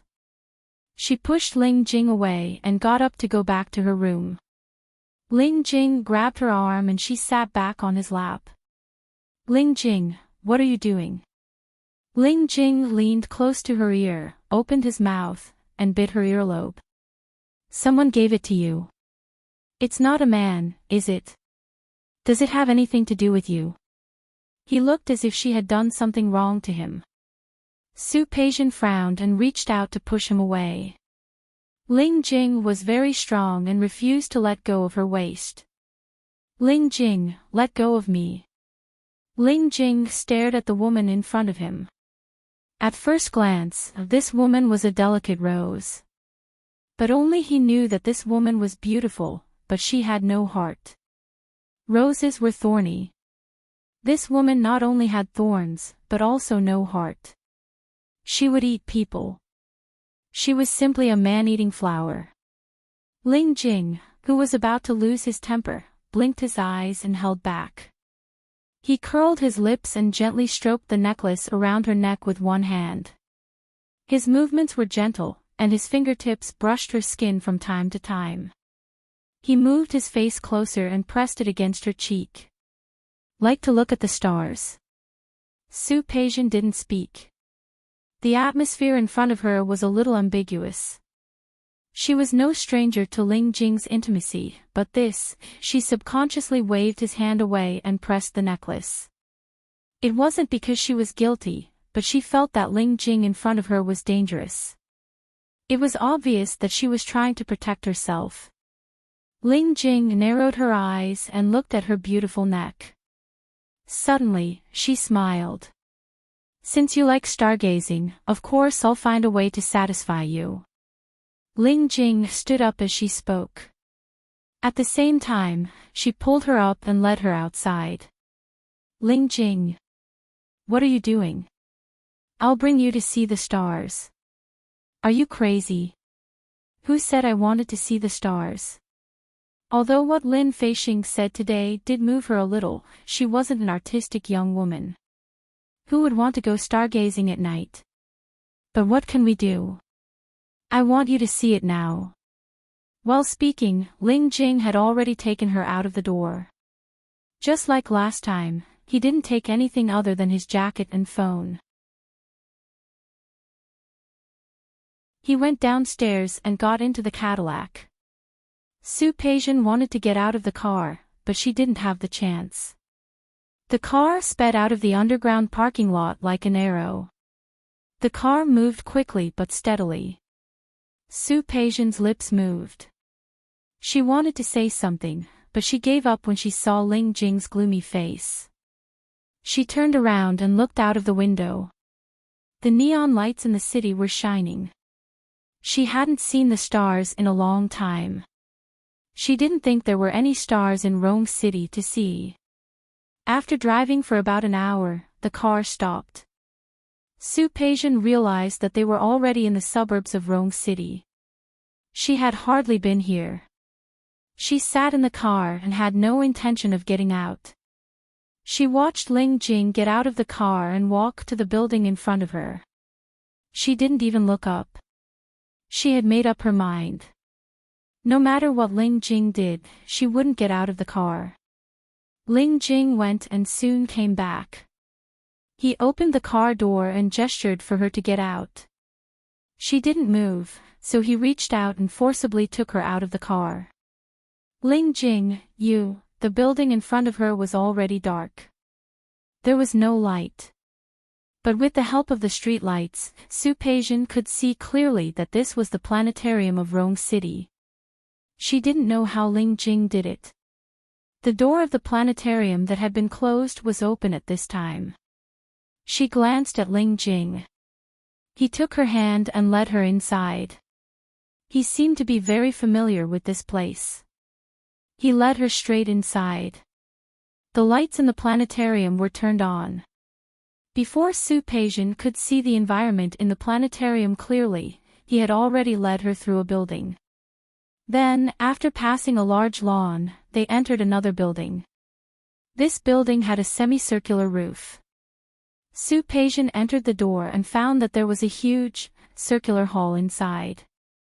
On both sides of the hall, by the windows, there were astronomical telescopes with different angles. And in the middle, there was a huge telescope. The huge eye of the mirror was directly connected to the roof. It was the first time Su-Peision had seen such a huge telescope. She was stunned for a moment. Ling Jing led her to stand in front of the telescope. "Don't you want to see the stars?" Su-Peision's reaction was to look at him, then turn around and walk out without looking back. Ling Jing grabbed her body and held her in his arms. He held her with one hand to prevent her from leaving and held the telescope with the other. Come here. Ling Jing, let go of me. Come." Ling Jing reached out and adjusted the angle. Then, he let Su-Peision stand in front of him. "Look here." Su-Peision didn't move. Ling Jing was going crazy. There was no reason for her to go crazy with him. "Ling Jing, have you been crazy enough?" "No." "Don't you like the stars?" "Leave after you see them." "Crazy." Su-Peision wanted to leave, but she couldn't. She was held in Ling Jing's arms. She could only look forward and into the lens. The last time Su-Peision visited a planetarium was probably when she was in elementary school. When she traveled abroad, she used a telescope to look at the starry sky, but the things seen through a telescope were different from those seen through an astronomical telescope. The starry sky refracted by the lens was different from what she usually saw outside. It was not only beautiful, but shocking. In the vast starry sky, the earth was like a drop in the ocean. Ling Jing didn't speak again, and she didn't speak again. She stood in front of the mirror and observed the thousands of universes in the starry sky through that small lens. The feeling she felt at that moment couldn't be described in words. She didn't move. Ling Jing held her arm with his hand and leaned close to her ear. He whispered softly into her ear. "You can see more if you adjust the angle. The most obvious is Orion. You can slowly observe and see the Orion Nebula. Give it a try." Su-Peijian didn't turn around. Her ear was slightly tickled by his warm breath. She resisted the urge to push him away and began to search for Orion according to his instructions. She had seen it before. She knew where Orion was. It didn't take much effort to find it. Behind her, Ling Jing circled her waist and his lips almost stuck to her ears. The brightest star in Orion is the beta star. Look at the brightest star. Did you see that? Su-Peijian saw it. In front of her was a vast sea of stars. Orion was indeed the brightest. Is it beautiful? Her earlobe was gently bitten, and she shrank her neck. She felt a shiver behind her ear, as if there was an electric current flowing through it. Isn't it beautiful? Su-Peijian didn't say anything. She wanted him to stay away from her, but he didn't loosen his grip on her waist. Now, look for Andromeda. Do you know where it is? Do you want me to help you look for it? Su-Peijian did not speak. She only felt the back of her ears burning. She forced herself to focus on the starry sky in front of her, and then she really found Andromeda. Did you see a meteor? Usually, there shouldn't be many. Next time when Andromeda has a meteor shower, we can do it again. Su-Peijian did not speak. She subconsciously moved her body forward, trying to distance herself from him. However, she saw a flash of light in front of her. Her eyes widened and she continued to look in shock. Soon, another one. There were really meteors. The meteors seen with a telescope were completely different from those seen with the naked eye. Su-Peijian's eyes lit up for the first time since she arrived. The starry sky was indeed beautiful, and so were the meteors. Such a scene, such a night, such a beautiful scenery was brought to her by Ling Jing. I saw a meteor. She suddenly turned to look at Ling Jing. The two of them were very close, and Su-Peijian's lips were pressed against Ling Jing's. She froze for a moment. The two of them had been intimate many times. Because of her kiss, Ling Jing's lips moved forward and deepened the kiss. No one cared about the starry sky anymore, and the venue was so quiet that a pin drop could be heard. In front of her was Ling Jing's enlarged face.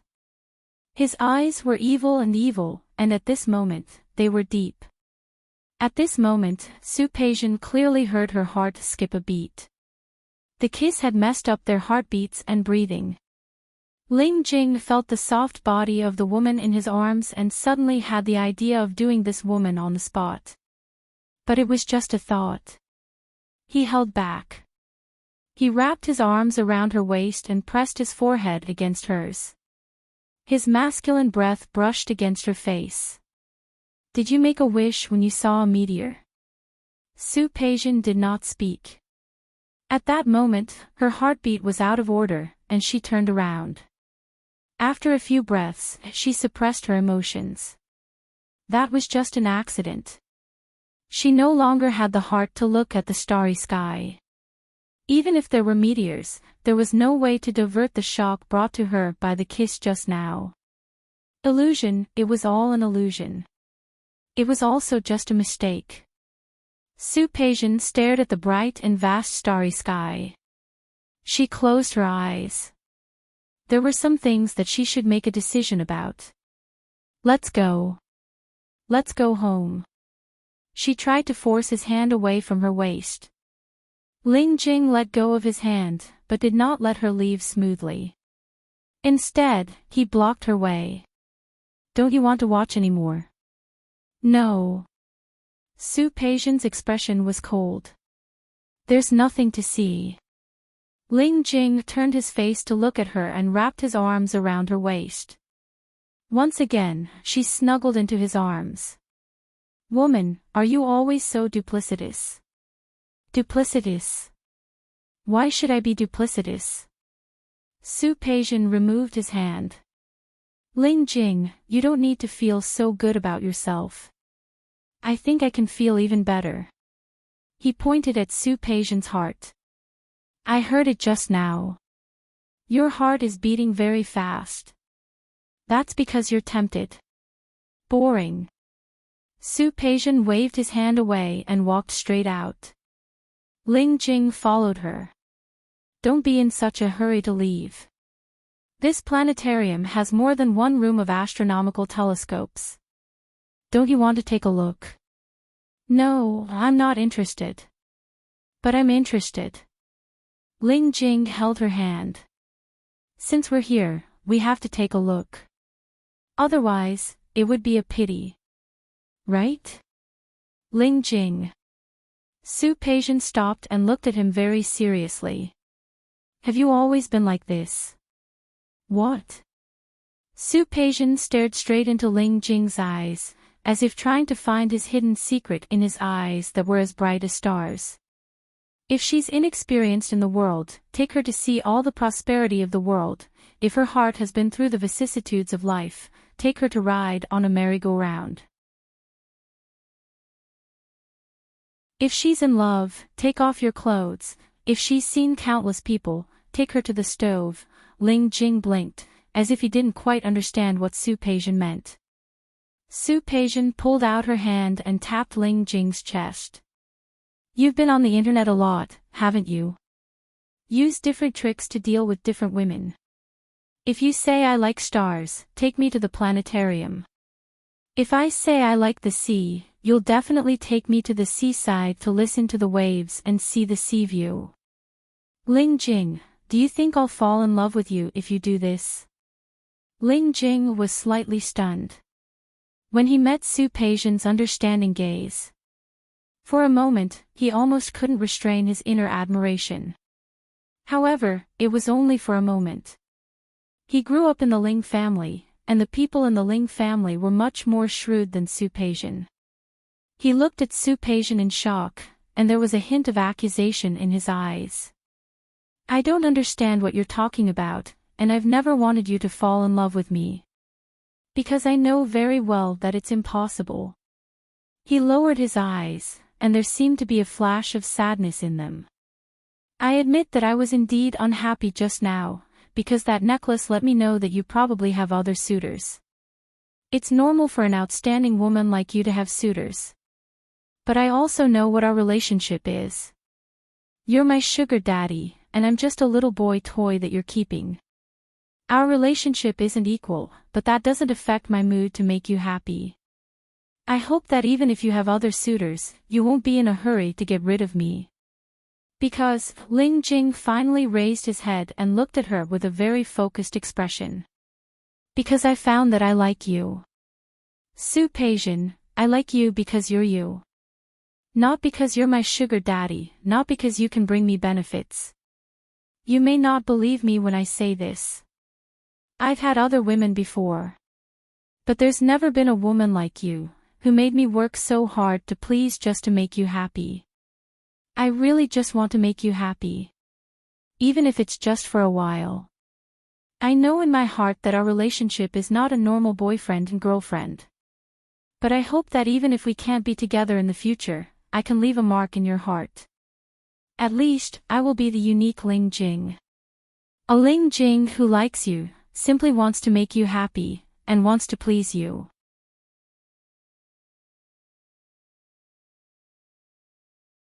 Chapter 846.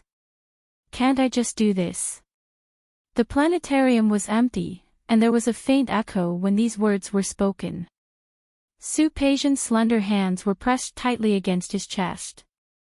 Under his chest, his heartbeat was steady and powerful, one beat after another. That drumming sound made her quickly withdraw her hand.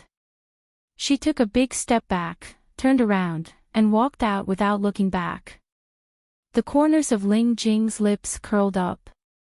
Looking at Su-Peijian's almost fleeing figure, his heart was filled with pride. He was still very confident in his acting skills. Su-Peijian, don't even think about escaping from the palm of my hand. He blinked his eyes, already making another decision in his heart. Soon, he restrained his expression and chased after Su-Peijian. The cold wind was very cold. By the time Su Peijian returned home, she had almost calmed down. She went into the bathroom to take a shower, then sat back in front of the dressing table and did basic maintenance as usual. This time, Ling Jing took the initiative to step forward, took the moisturizer in her hand, and began to wipe her back. Su Peijian glanced at him through the mirror and didn't say anything. She let him carefully apply the moisturizer for her and spread it evenly. The man's palm was warm, and the strength was moderate. It was obvious that he had practiced a lot during this period of time. She looked at Ling Jing through the mirror, but he was focused on applying the moisturizer for her. His eyes were clear, and there was obviously no trace of lust. She lowered her eyes and thought of what Ling Jing had said in the planetarium just now. This person didn't speak a word of truth. She didn't believe a word of what he said. Ling Jing had already finished wiping her back and placed his chin in the pit of her neck. He looked at Su Peijian in the mirror with a focused gaze. "Woman, you are so beautiful." Su Peijian was unmoved. There were too many people who praised her beauty, and she didn't feel anything when she heard it. Ling Jing put down the moisturizer in his hand, tilted his head, and kissed her cheek. Su Peijian subconsciously moved her body. Once the seed of suspicion was planted, it was not so easy to eliminate. Especially for someone like Su Peijian who had such a complicated experience. However, Ling Jing's skills were too good. During this period of time, he had also become too familiar with his body. It was easy, almost effortless, for her to provoke her response. Her body was picked up and placed on the bed. The man's chest was hot and firm, his hands deft and hot. She was dry wood, and he was the raging fire. She was the tree, and he was the vine. As for whether it was you pestering me or I pestering you, it was already unclear. When Su Peijian returned to the villa, Xiang Kaiping had not eaten yet. Seeing her come in, he stood up excitedly. "Why are you back? Have you recovered from your cold?" When Xiang Kaiping saw Su Peijian at home, there was surprise and joy in her eyes. "Why didn't you call me to tell me that you were coming? I'll get Xiaoya to buy some groceries." "Mom, don't be busy. Just eat whatever you have." "Yes.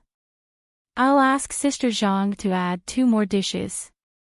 Xiang Kaiping had started her own business and made some money. However, she had always been frugal because of her childhood habits. If Su Peijian didn't come home, she would just eat something. Su Peijian didn't stop him.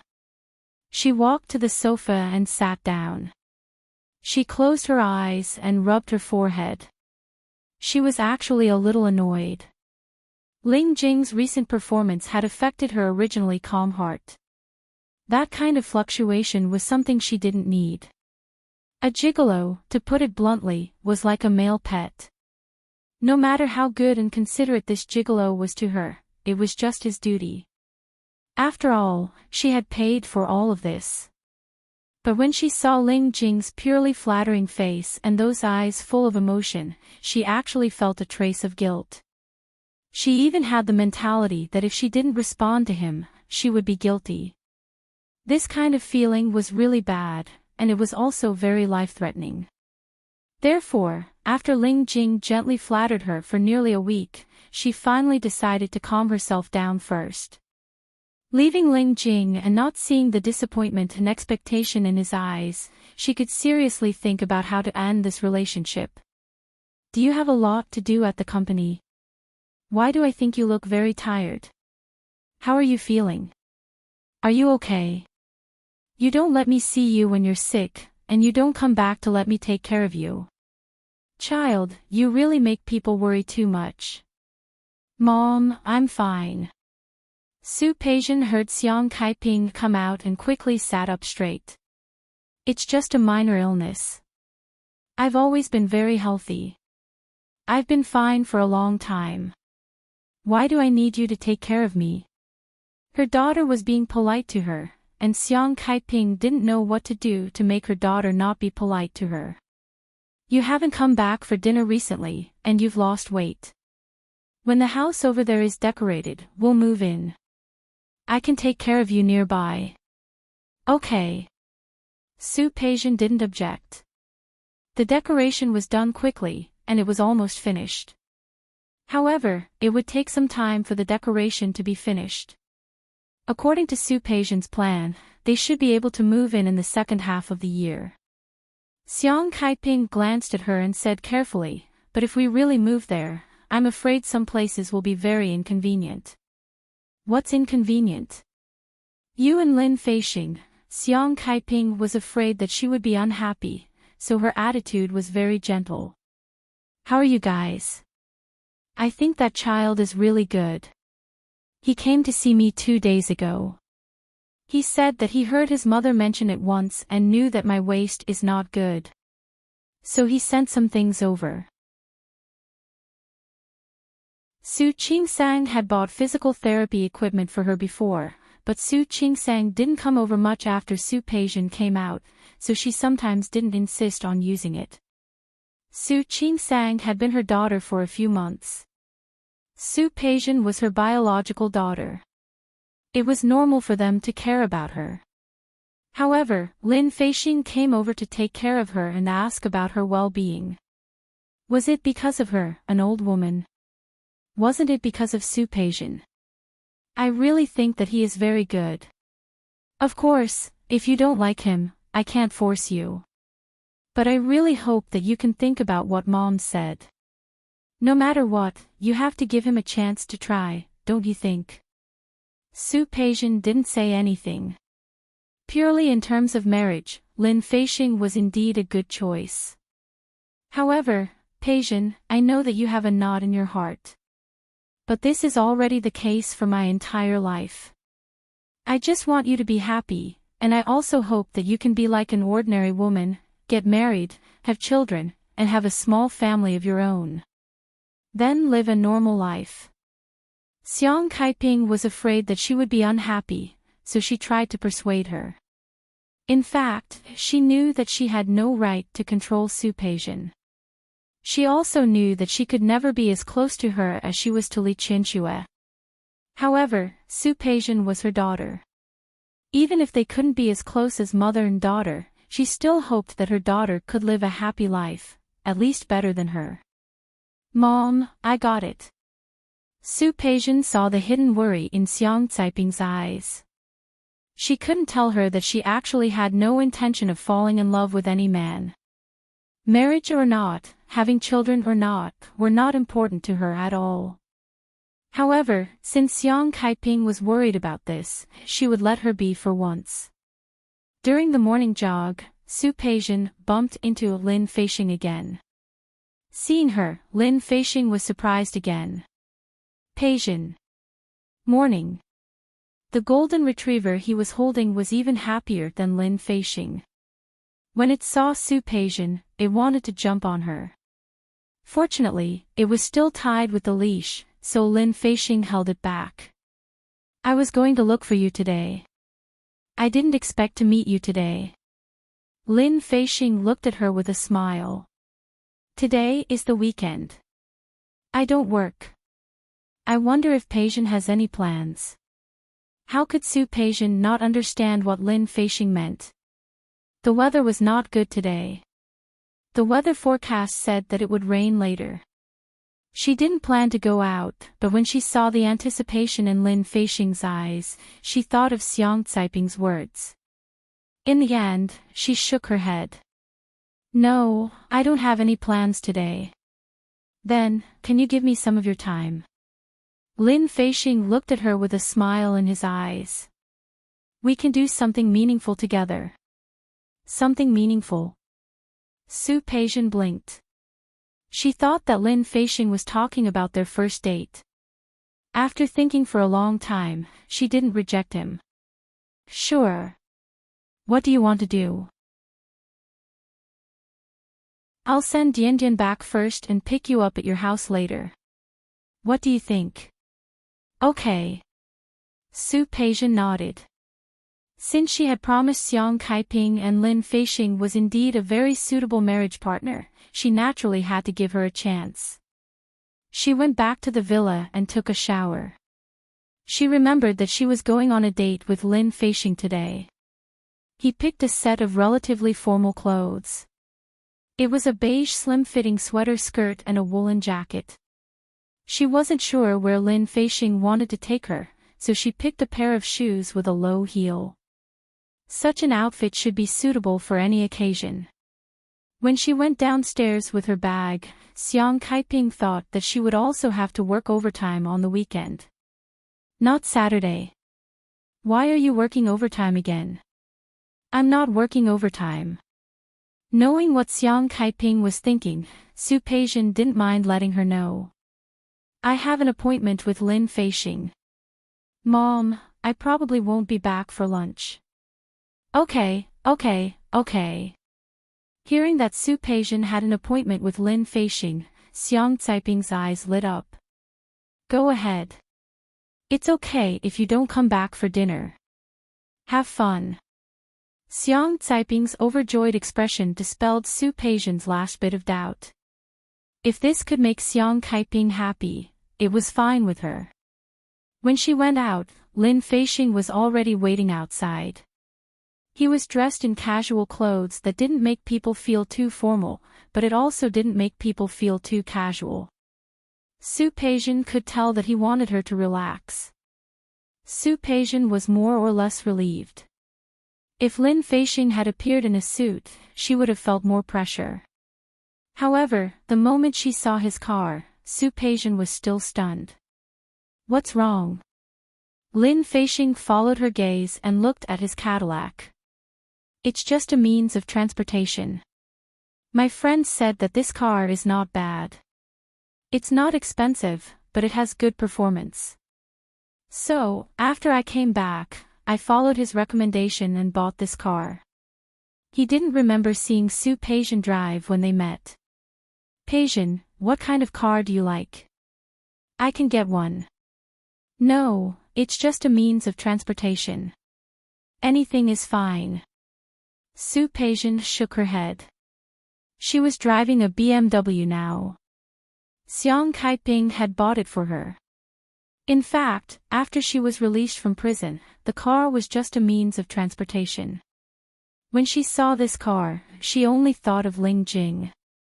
He liked this car too. It was exactly the same. Let's go then. Lin Feixing let Su Peijian get in the car. When he started the car, the speed was not fast. Have you had breakfast? Do you want me to take you to eat something first? No, I've eaten at home. Then, shall we go directly? Okay. Su Peijian didn't ask where he was going. She didn't need to. Since Lin Feixing had decided to arrange something meaningful, she believed that he would arrange it well. However, to Su Peijian's surprise, Lin Feixing actually brought her to the orphanage. When she saw the door of the orphanage, she blinked. Sorry. Lin Feixing smiled a little embarrassedly. Because I already made an appointment with the director today to come and volunteer. But I really want to go on a date with you, so I had to bring you. You won't be angry, right? No. Su Peijian had never done volunteer work before. She used to serve her sisters in prison because she was bored and wanted to find something to do. Also, she wanted to reduce her sentence. It was her first time coming to a place like this. Then, let's go in. Lin Feixing didn't come empty-handed. He had a lot of boxes in the trunk. Su Peijian took the initiative to help him and took the boxes from him. When they entered, she realized that there were food, toys, and some school supplies among the boxes. Soon, children came out. Su Peijian wanted to give the things to them directly, but Lin Feixing stopped her. That won't do. Lin Feixing blocked her hand. If we give it to them directly, it will give them the illusion that they are getting something for nothing. So, we need them to participate in the labor with us in order to get the prizes. Fictional didn't say anything. In the past, whether it was the Lee Corporation or other companies in Lin City, doing charity was more for corporate publicity. Donating a large sum of money not only improved the corporate image, but also brought benefits to the company. She never knew that there was a way to do charity. In the following time, she followed Lin Fictional to the orphanage's car. Today, they were going to visit a farm and then work for the farm owner. The children were very enthusiastic, especially after knowing that they could get prizes if they did well. It was Fictional's first time doing something like this, so it was a little refreshing. However, when she entered the farm and saw the woolen coat she was wearing, she took it off without hesitation. She only wore a sweater skirt and worked with the children. Lin Fictional was called Brother Fictional, while she was called Sister Fictional. At her age, it was quite an interesting experience to be called Big Sister. After returning from the farm to the orphanage, Lin Fictional kept his promise and distributed the gifts to the children. All the children were very happy with the gifts. There were also gifts from the farm owner.